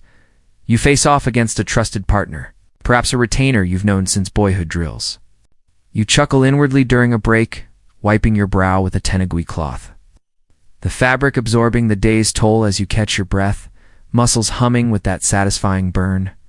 The group rotates partners, ensuring varied challenges one comrade quicker on the draw, another stronger in grapples, forcing adaptations that mimic the uncertainties of real combat. You execute a series of Yoko Minucci side strikes, bakken arcing in controlled fury, met by your opponent's upward block. The impact jarring yet invigorating, sweat flying in tiny arcs that catch the light like fleeting jewels. Both of you circling slowly in ready stances, feet planted wide. Bakken held at midguard, eyes locked in that unspoken dialogue of intent. The first clash comes controlled. Wood meeting wood with a resonant crack that echoes off the pines, vibrating up your arms like a heartbeat quickened by anticipation. The air thickens with warmth, carrying the distant echoes of exertion grunts and wooden clacks that pull you back to the dojo courtyard, where the morning's gentle warm-ups evolve into the more demanding rhythm of combat drills. Your hakama swishes with each stride, a familiar whisper against the gravel, and you feel the shift from artistic introspection to physical refinement. The day's balance tipping once more toward the body's forge, where sweat and strategy intermingle under the unrelenting gaze of the heavens. Back in the courtyard, now bathed in fuller light that casts crisp shadows from the bamboo fences, you join a small group of comrades, fellow samurai, who've wrapped their own midday tasks. You refine techniques step by step, a thrust parried into a countersweep, your body twisting fluidly to avoid an imaginary lethal edge. Sweat beginning to bead on your forehead as the sun bears down, turning the courtyard into a natural kill. This isn't chaotic brawling. It's Iijutsu-inspired, draws blended with Kenjutsu forms. Each movement a lesson in economy: strike, block, reposition, honing the close quarters skills that could mean survival in a hallway ambush or a battlefield melee. A mainstream historical fact from the Sengoku and early Edo periods. Such sparring with Bakken was formalized in schools like the Kashima Shintaru, where wooden weapons allowed intense practice without fatal risks, emphasizing repetitive drills to ingrain muscle memory for real katana use. As documented in training treatises that stressed endurance over flair to prepare for prolonged engagements, as you spar, the sun's heat intensifies, your kimono layers wicking moisture while the hakama fans air with each pivot, a subtle cooling amid the exertion. A gentle sarcasm aside, sweating this much in full attire makes you wonder if Bushido included laundry tips, because nothing says honor like a kimono that could stand up on its own after drills. Hear us a quirky tidbit from dojo folklore. Some samurai in the humid southern domains reportedly sparred with Bakken soaked in herbal infusions. You continue sparring, the sun dipping incrementally, casting longer shadows that stretch across the gravel like fingers reaching for respite. Sensory richness abounds, the sun's relentless warmth baking the earth, raising a faint steam from damp spots. The Bakken's vibrations lingering in your wrists after each clash. Comrades' faces glistening, expressions a mix of focus and fatigue. The afternoon advances, the courtyard's heat mellowing slightly. You feel the cumulative warmth settling into your bones, a testament to the day's layered exertions. With the dojo's echoes of clashing Bakken fading into the warm afternoon haze, you wipe the last beads of sweat from your brow using that versatile tenugui cloth tucked in your obi. Feeling the fabric's dampness as a badge of the day's honest toil, and make your way toward the Shishitsu, the dedicated tea room nestled in a quiet corner of the castle grounds. Its thatched roof blending seamlessly with the surrounding maples and moss-covered stones. Rinsing the chawan with graceful motions that send ripples across the surface, the waters trickle a soothing whisper in the room's hush. Scoop a measured portion into the chawan, using the chishaku bamboo spoon to heaps for yusucha, the thin tea. Tadage motion deliberate, it's like drawing a bowstring in kudo, but with foam instead of flight. Adding hot water from the kettle, you whisk vigorously with the chasen. The bamboo tines creating a frothy jade elixir that swirls hypnotically, bubbles rising like tiny dreams surfacing. Sensory immersion deepens, the match's fresh grassy aroma blooming in the steam quirky tidbit from tea lore. Some hosts in the Edo period reportedly hid tiny talismans under the tatami. During ceremonies, historians still argue whether the tea ceremony's emphasis on deliberate slowness was primarily a counterbalance to samurai violence or a subtle tool for political networking among daimyo, with some pointing to Rikyu's tragic end under Hideyoshi as evidence of its entangled role in power dynamics. The sun outside dips lower, hinting at homeward paths. Yet the ceremony's calm carries forward, a reservoir of peace for the evening's familial warmth. A third gentle humor nudge. Who knew whisking tea could be a workout? Forget Buckhunt. The chasen builds wrist strength for those endless haiku sessions. With matcha prepared and tranquility found, the path home calls where family awaits to share the day's closing moments. Sensory echoes persist. The lingering bitterness on your palate, a reminder of balance. The room's hush settling like dust after a breeze. This deliberate slowness is an escape, its essence weaving tranquility into the fabric of your warrior's day. While others emphasize Zen texts that frame it as pure spiritual respite, uninfluenced by court intrigues, believing they amplified the ritual's purifying energy against malevolent spirits. Fringe superstition blending Shinto charms with Zen. Simplicity whispered in regional anecdotes where Chado met mysticism, almost like a hidden Easter egg in your matcha bowl. The room's ambience soothes. Embers glowing softly, casting flickering shadows on the walls. The match's warmth spreading through you like a gentle tide. Guests' quiet sighs of contentment, a chorus of shared peace. A second light joke. If tea ceremonies had reviews, yours would get 5 stars for atmosphere, bonus for not spilling on the tatami. Because matcha stains are forever, samurai style. The ritual unwinds gradually, utensils cleansed once more. The final water rinse a symbolic closure that washes away the day's residues. You imagine one beneath your cushion, adding a whimsical layer to the proceedings, the thought easing into the flow as you present another bowl, rotating it with care. Mingling with the room's subtle incense, the whisks, rhythmic swish-swish, a cadence that lulls like rain on leaves. The chawan's ceramic warmth cradling, your hands as you rotate it thrice before presenting to your guest, ensuring the most beautiful side faces them in a gesture of respect.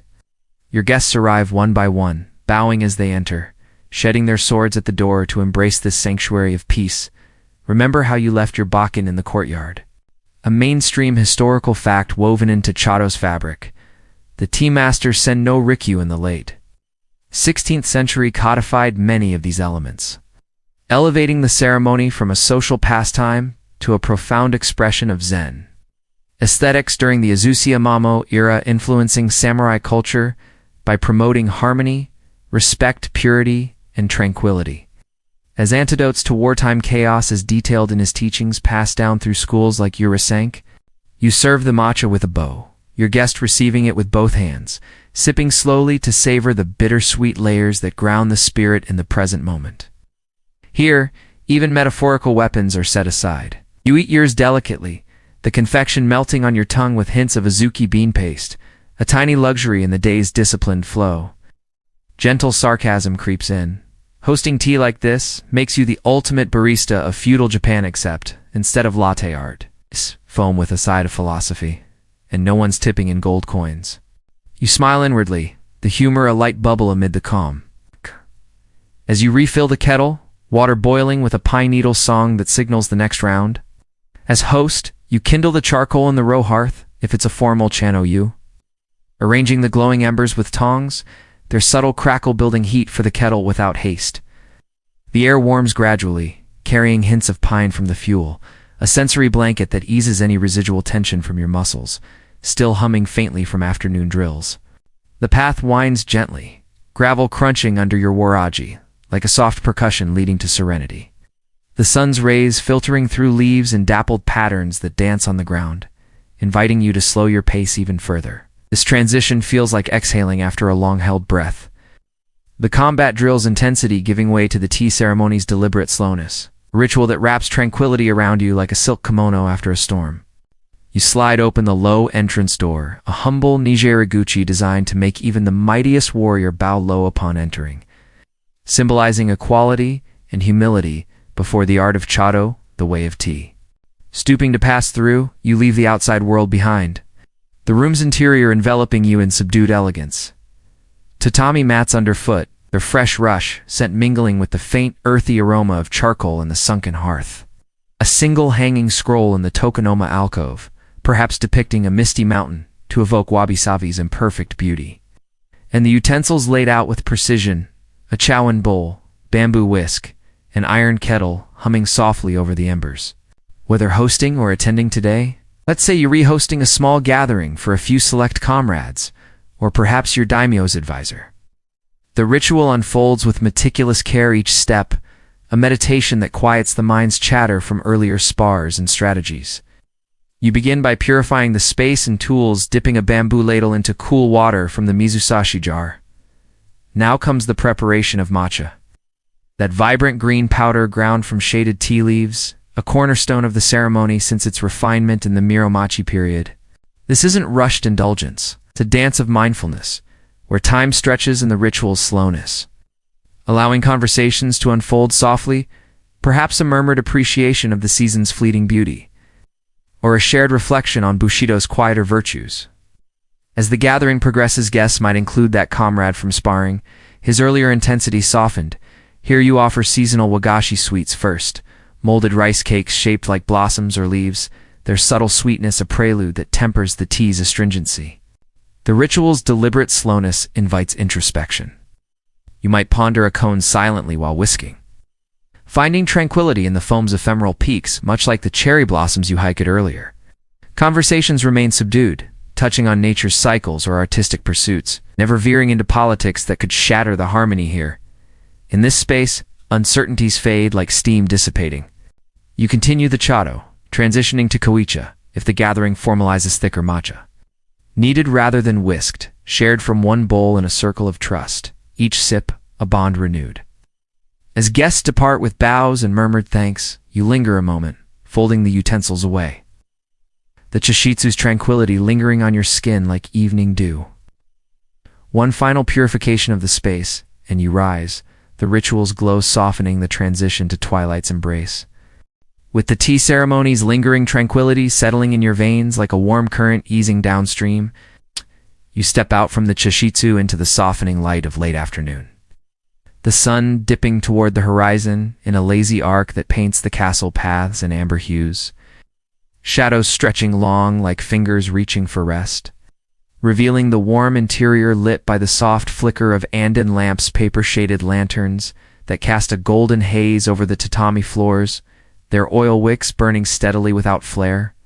Your spouse greets you with a subtle bow, perhaps stirring a pot over the irori's sunken hearth where fathers were expected to model rectitude and self-control, fostering a generational continuity of warrior ethics amid the shogunate's stable rule. You spin a yarn about a samurai who chose mercy over vengeance, saving a village from flood by redirecting a river, exaggerated gently for effect, watching their faces light up, the boy's eyes widening as he imagines himself in the role.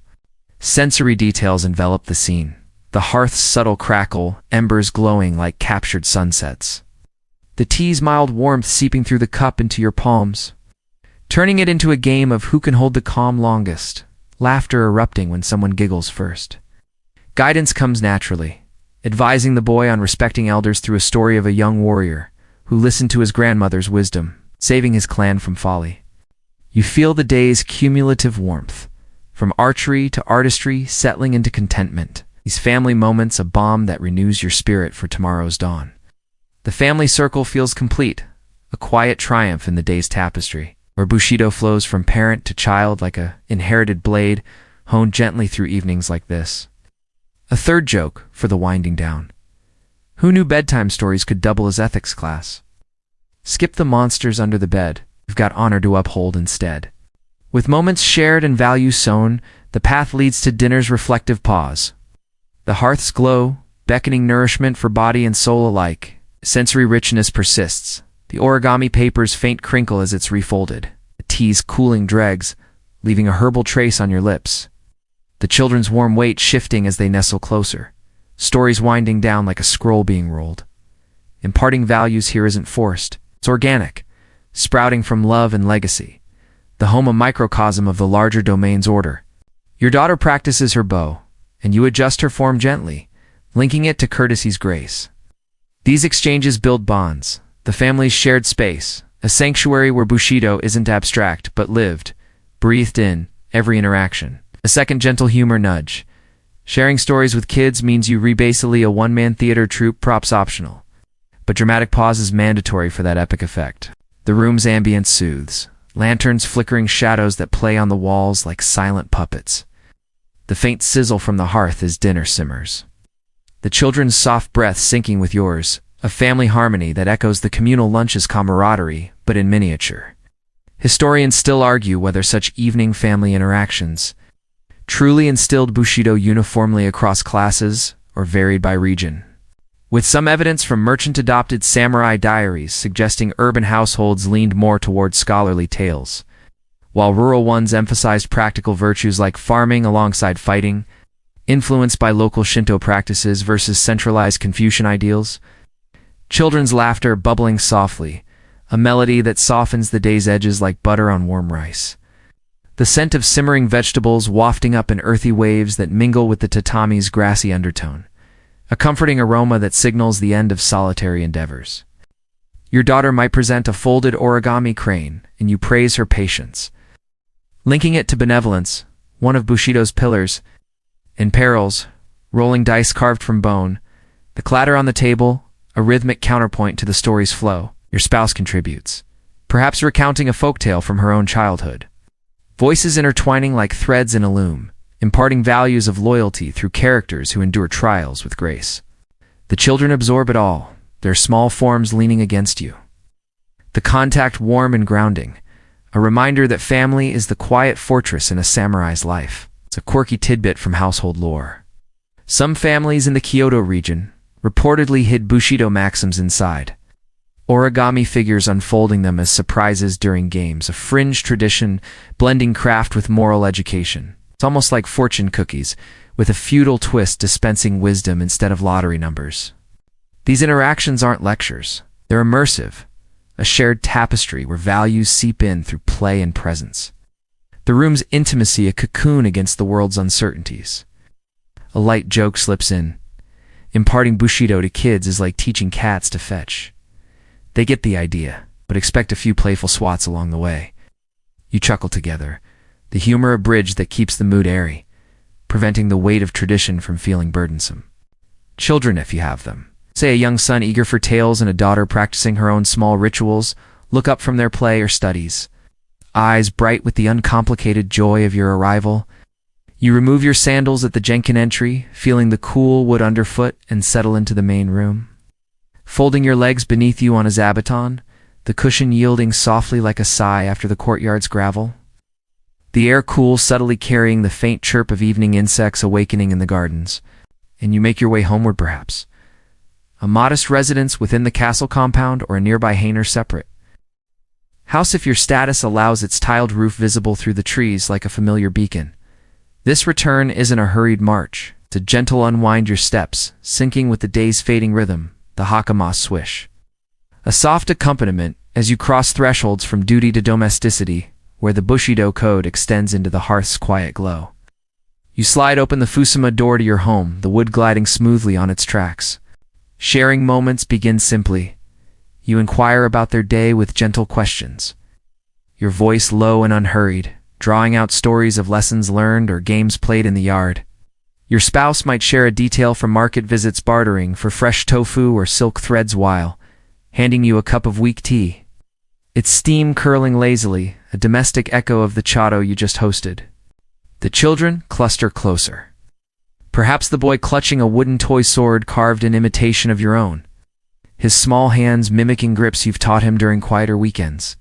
You impart Bushido values through stories, weaving tales of legendary warriors like the loyal 47 Ronin, but softened for young ears no gore. Just lessons in perseverance and honor, your words flowing like a bedtime river, lulling them with the cadence of ancient lore, a mainstream historical fact nestled in family life. During the Edo period, samurai households emphasized education in Bushido principles from an early age. As outlined in texts like the Hagakuer, gentle guidance follows the stories. You correct the boy's toy sword stance with a light touch, showing how to hold it with respect rather than aggression, whispering that true strength lies in restraint, much like the deliberate slowness of your tea whisking earlier.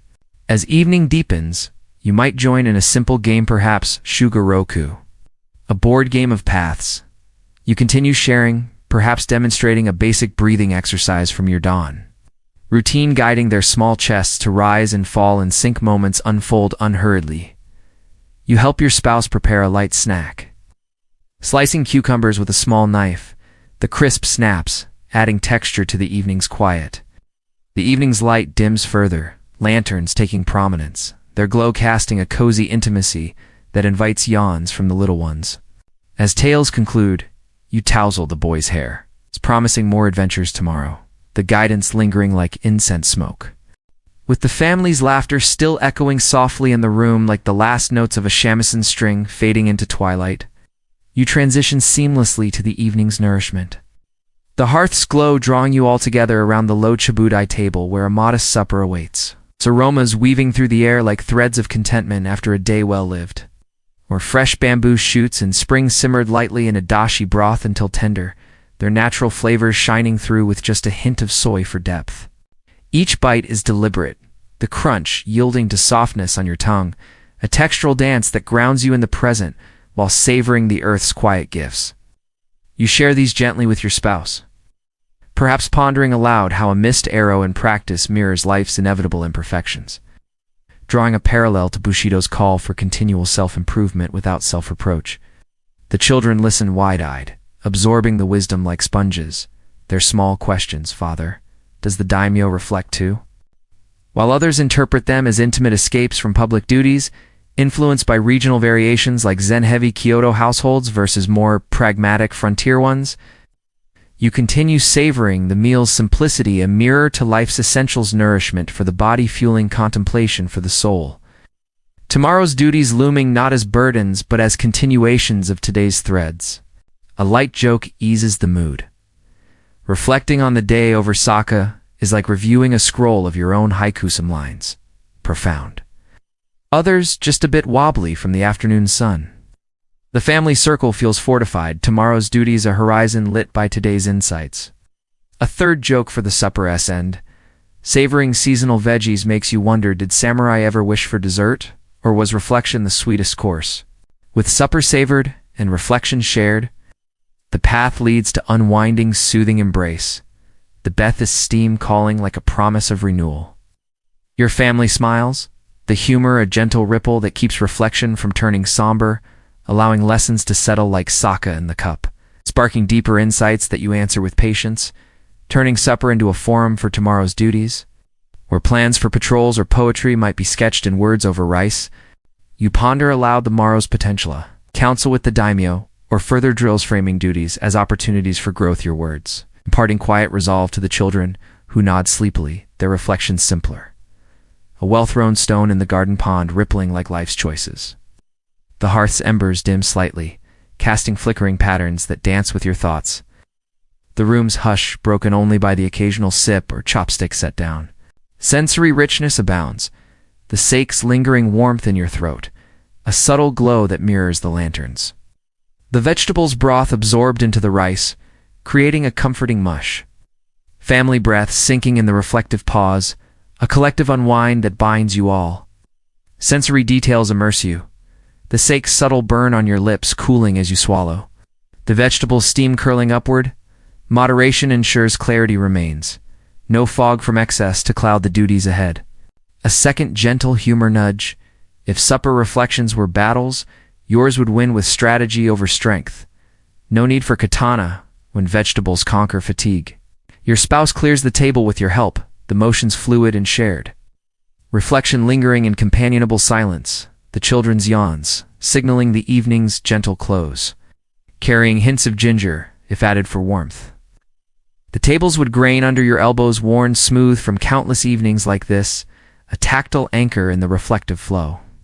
Beside it sits a small serving of rice, fluffy and unadorned, scooped from the communal pot.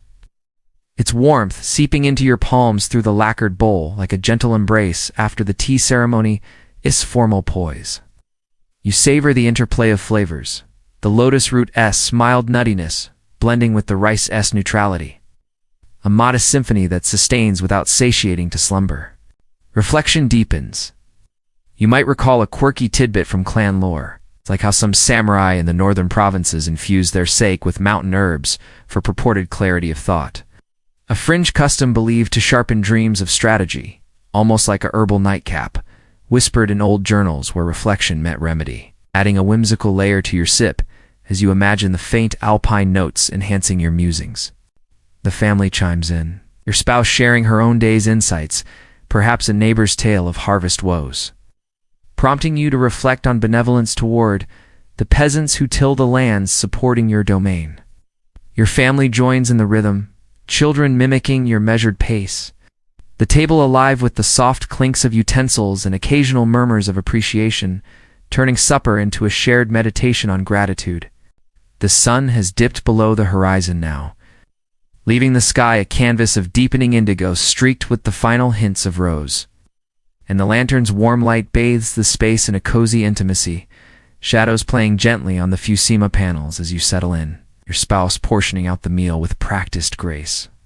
This dinner isn't a grand affair, no lavish spreads that might tempt excess, but a simple seasonal array designed to restore without overwhelming.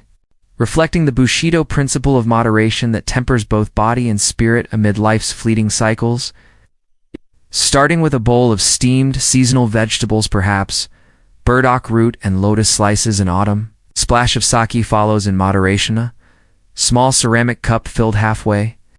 The clear liquid poured from a takuri flask warms subtly over the hearth, its rice-fermented aroma rising clean and crisp, evoking fields under moonlight. You sip slowly, the warmth spreading through your chest like a subtle fire. Not to intoxicate, but to ease the day's residues, perhaps loosening your tongue for reflective musings. Abuse. This is an indulgence. Sake in samurai households was often viewed as a tool for honest contemplation. A mainstream historical fact from the Edo period where texts like the Sake no Nikki diaries noted its use in measured amounts to foster clear-headed discussions on duty and destiny, balancing the warrior's rigor with moments of mild release. The flavor lingers dry and smooth, with undertones of fruit if the brew is fine, complementing the vegetable's earthiness. Each element chosen to harmonize rather than overpower, much like the haiku you composed earlier in the alcove.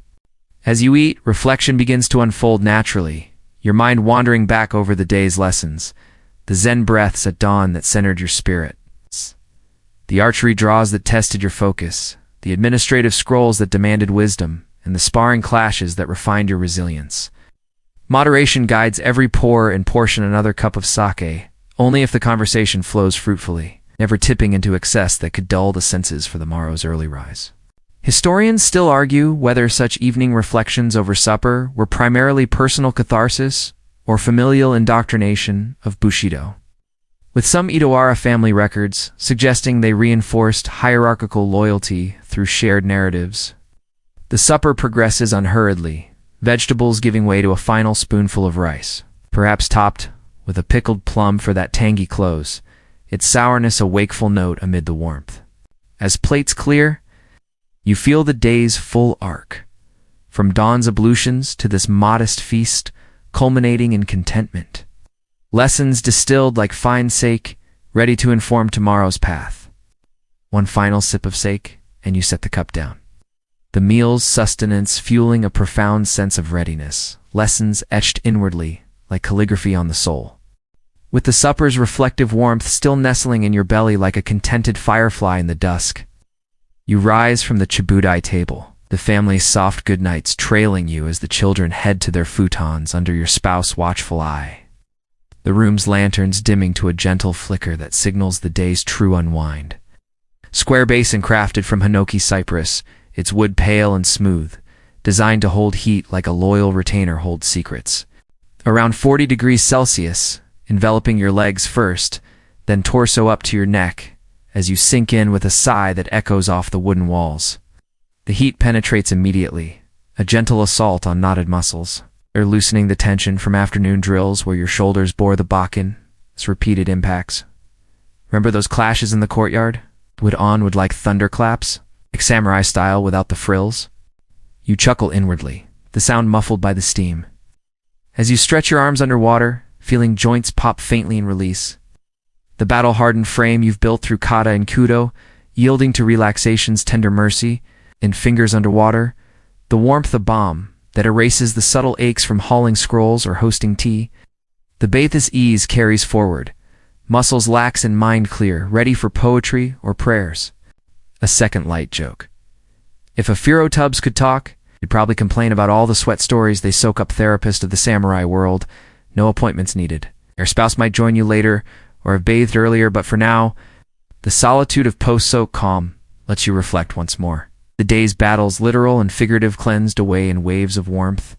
Emerging slowly, you feel reborn, Skin flushed pink and tingling, the air now cooler in contrast, invigorating as you towel off with a tenugui. Ow.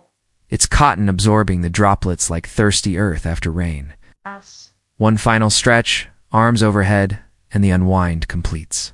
Paving the path to lantern-lit verses, the night's hush, inviting soulful nurture. Sensory echoes persist. The lingering heat radiating from your core, an internal glow that combats the evening chill. The hinoki's woody scent, clinging to your skin, a natural perfume. The room's hush broken only by the drip-drip from the tub, a final punctuation on the day's narrative. This unwind isn't abrupt. It's transitional, preparing you for the night's quieter pursuits. The steaming ofuro, a threshold where exertions dissolve into ethereal vapor. The tub's depth allows full submersion if you wish. Chin dipping below the surface, ears filling with the muffled hum of your own heartbeat. Amplified in the water, like an internal drum calling truce for the night. Quirky tidbit from bathing folklore. Some samurai in the humid Kyushu regions reportedly added sake lista, fermented rice residue to their baths, believing it softened skin and warded off ailments. A fringe practice born from brewery byproducts turned spa secret, almost like recycling with a relaxing twist, long before eco-friendly trends caught on. Here, it's undone. The water's working their magic, turning rigidity into fluidity as you lean back against the tub's edge, eyes closing to the vapor's soft haze. The ofuro's steam condenses on the walls, droplets tracing lazy paths down the wood. Mirroring the easing of your own exertions, muscles now pliant, ready for the night's repose. Scholars still argue whether this unwinding ritual was more a physical necessity for recovery in an era without modern medicine, or a psychological anchor for mental resilience. With some pointing to Edo period diaries of Ronin, who bathed obsessively as evidence of stress relief, while others cite clan regulations mandating baths for hygiene in crowded castles. Influenced by Buddhist cleanliness doctrines versus native hot spring traditions, sensory immersion takes hold, the water's buoyant warmth buoying you weightless, steam clouding the air with a herbal undertone. If hinoki shavings float on the surface, the faint creak of the wood expanding in the heat, a natural lullaby. Outside, if a window cracks open, the night's chorus of crickets filters in, their chirps a rhythmic backdrop to your unwind. The air thickens with humidity, wrapping around you like a misty veil, and you disrobe methodically. Folding your hakama and kasode neatly on a nearby shelf. The fabric heavy with the day's accumulated essence hints of courtyard gravel, a mainstream historical fact from the feudal era, during the Kamakura and later periods. Ofuro soaking was promoted in medical texts, influenced by Chinese traditions. Like the Ishin Ho, which advocated hot baths for alleviating fatigue and promoting circulation. Essential for warriors maintaining peak condition amid rigorous training and potential campaigns. You let the heat seep deeper, muscles unraveling like tightly wound scrolls unfurling, perhaps adding a handful of yuzu citrus peels if in season. Their zesty aroma bursting forth to invigorate the steam, a common addition that turns the tub into a fragrant haven, easing both body and mind. The waters lap gently with your subtle movements, a soothing cadence that mirrors the tea ceremony's deliberate slowness, allowing thoughts to drift. Reflections on the day's haiku, the children's eager faces during stories, or tomorrow's administrative puzzles, all softened in this aquatic cocoon. Tea leaves and ink. Stepping onto the tiled floor, cool under your bare feet, you begin with the preliminary cleanse. Scooping water from a small basin with a wooden hishaku ladle, you rinse your body thoroughly, sudsing up with a simple soap made from rice bran or perhaps camellia oil, its lather subtle. And non-foaming, scrubbing away the exertions from archery pulls and bakken swings that left your skin salted with effort. The water cascades down, warm rivulets tracing paths over your shoulders and back, carrying the day's toll into the drain like forgotten worries swirling away. The evening air has cooled further, carrying a crisp edge through the open shoji screens, and you make your way to the ofuro bathing area, modest wooden structure attached to your home.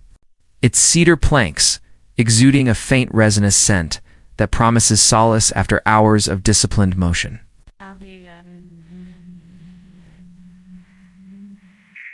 It's a deliberate immersion, A ritual that washes away not just the physical grime of sweat and dust from sparring and strolling, but the mental residues of duties and decisions, allowing the warm waters to cradle your battle-hardened muscles in an embrace of pure, unadulterated ease.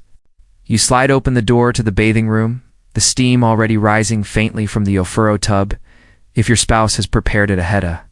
Deep satisfied with the outer purity, you ease into the ofuro tub itself, the water steaming at just the right temperature.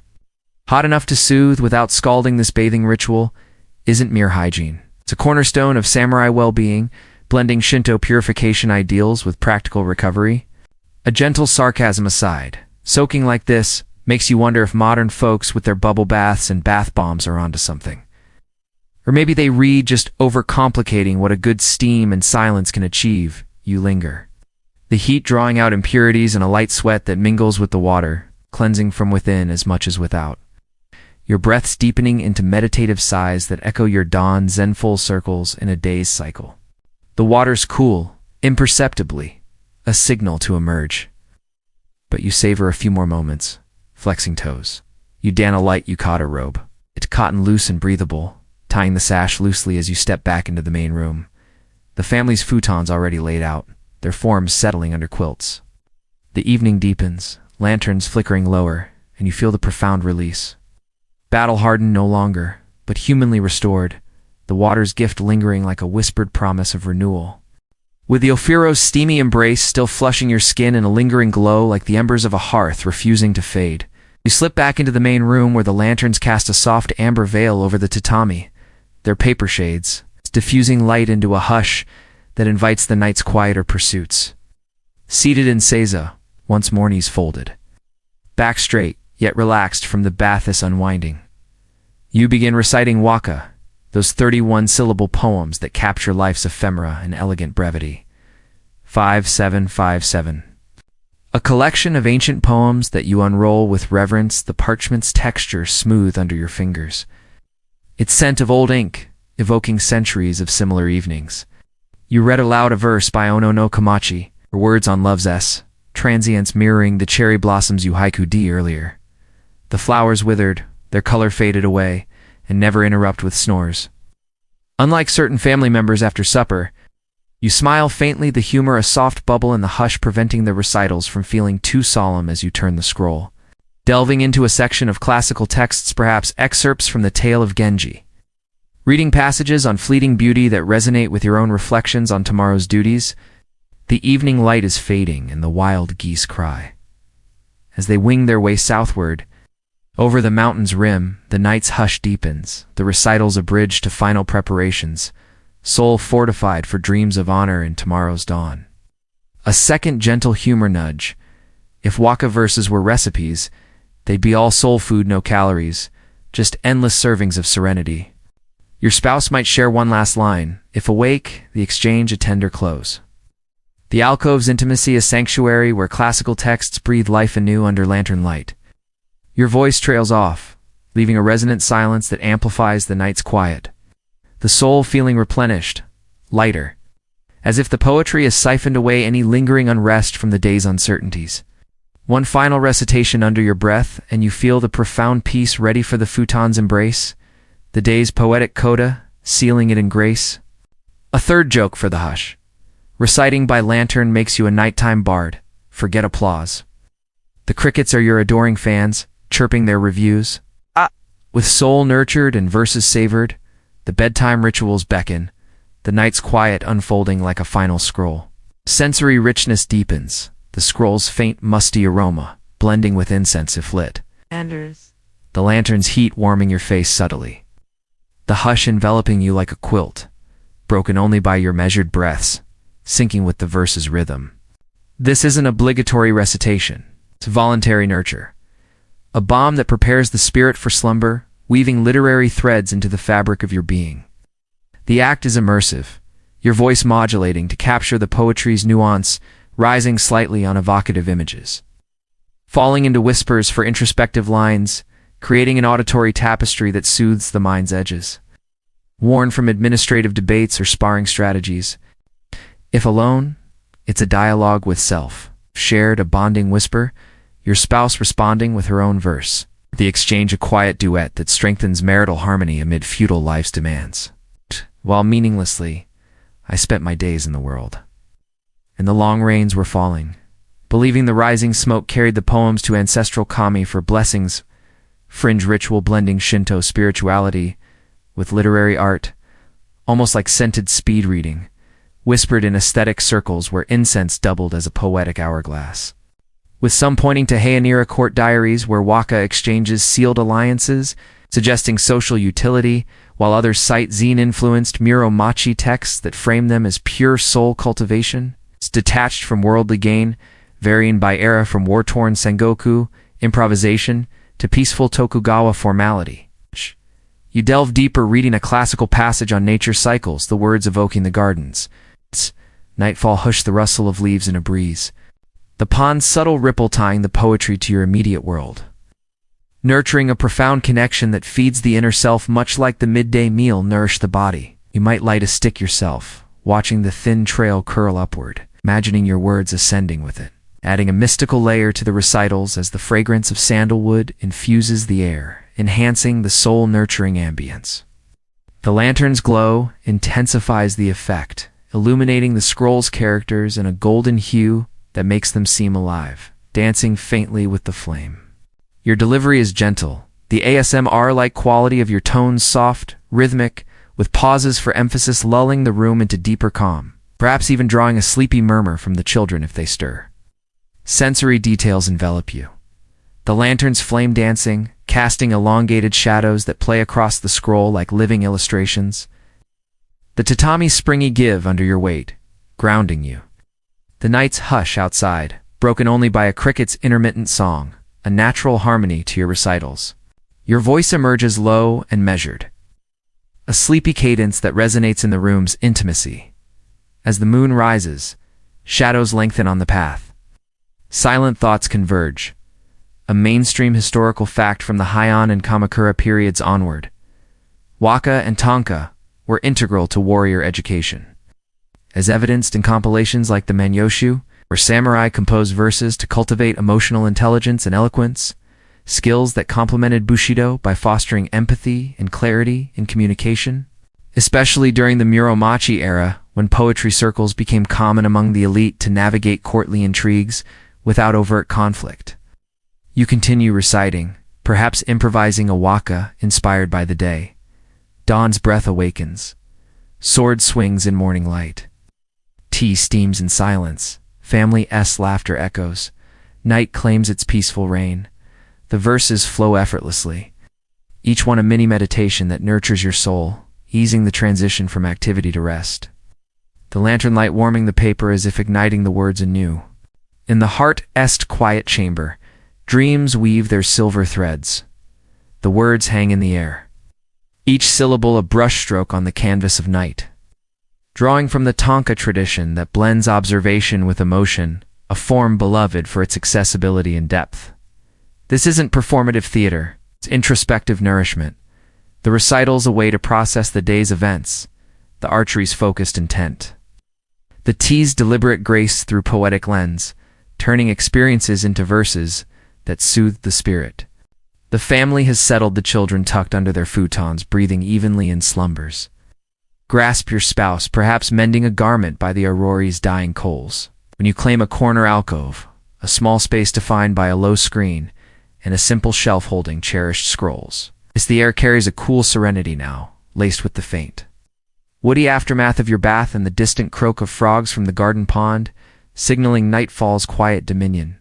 This is your time for evening poetry recitals, a solitary or shared ritual where waka verses flow from memory or page. Nurturing your soul amid the encroaching hush, a gentle counterpoint to the day's martial and administrative symphonies. You unfold a scroll carefully, its aged washi paper crinkling softly like whispers from ancestors. The ink strokes of classical texts gleaming black in the lantern light that flickers with each subtle draft through the shoshi. If your spouse joins it, becomes a duet of sorts, taking turns reading from classics like the Koken Wakashu anthology. This practice of evening poetry isn't mere leisure, it's a vital thread in the samurai tapestry, blending aesthetic refinement with philosophical depth. A light joke to punctuate the serenity. Reciting waka by lantern is like whispering secrets to the shadows. They listen without judgment. Here is a quirky tidbit from poetic folklore. Some samurai in the Edo salons reportedly recited waka while holding a single incense stick, timing their verses to its slow burn. Scholars still argue whether these evening poetry recitals were primarily means of emotional catharsis for samurai burdened by constant vigilance, or a strategic exercise in cultural capital. The recitals unfold in unhurried waves, verses building upon one another, perhaps culminating in a favorite from Fujiwara no Taika in the autumn fields. As the lantern burns lower, you roll the scroll with care, setting it back on the shelf, the poetry's echoes lingering in your mind like stars emerging in the sky. The evening's poetry winds down, verses committed to memory or heart, nurturing complete as nightfall claims its domain, the quiet hush a canvas for restful thoughts. With the poetry's verses still resonating in your mind like distant temple bells tolling through the mist, you set aside the scroll and rise. Quietly from the alcove, the lantern's flame now a mere whisper of light that casts elongated shadows across the tatami, signaling the final descent into night's embrace. The room feels enveloped in a profound hush, the family's breathing a soft undercurrent as you move with deliberate care, avoiding any creak that might disturb their repose, your spouse curled under the quilt, the children nestled like small birds in a nest. Your body responds gratefully, the Ofiro's earlier heat amplifying the release. Joints loosening as you extend one leg forward in a forward fold, forehead nearing your knee, the stretch pulling through calves and back in a soothing elongation. A quirky tidbit from warrior wellness lore.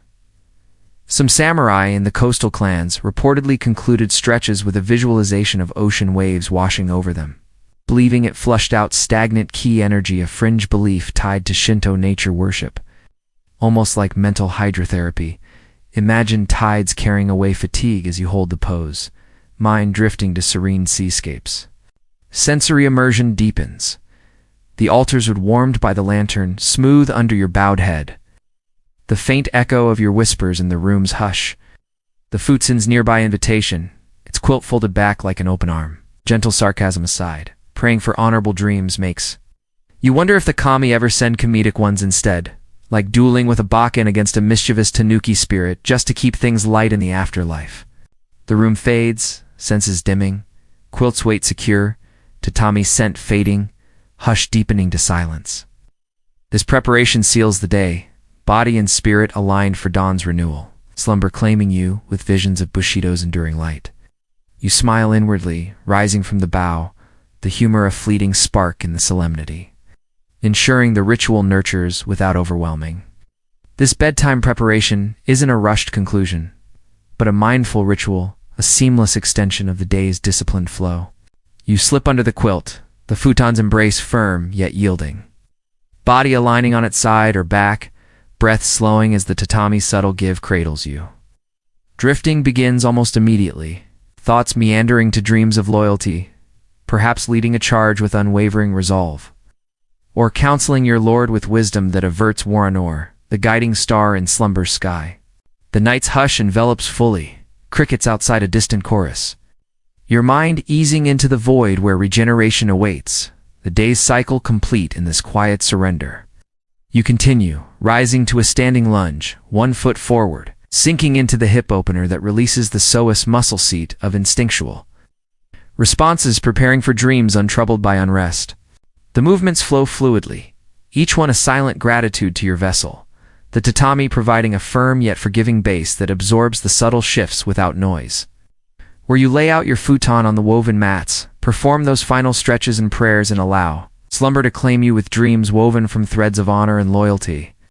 You kneel before the small Butsudan altar in the room, sneak a wooden shrine housing ancestral tablets and a Shinto kumadana shelf with offerings like rice or salt, the lantern-esque glow illuminating the polished surfaces where incense ash from morning still lingers. Clasping your hands, you bow deeply, forehead to the mat, whispering invocations to the kami spirits and Buddhist deities. Words of thanks for the day's protections. Pleas for guidance in tomorrow's duties and affirmations of loyalty to your daimyo and clan. May honor light my path as the moon lights the night, you murmur.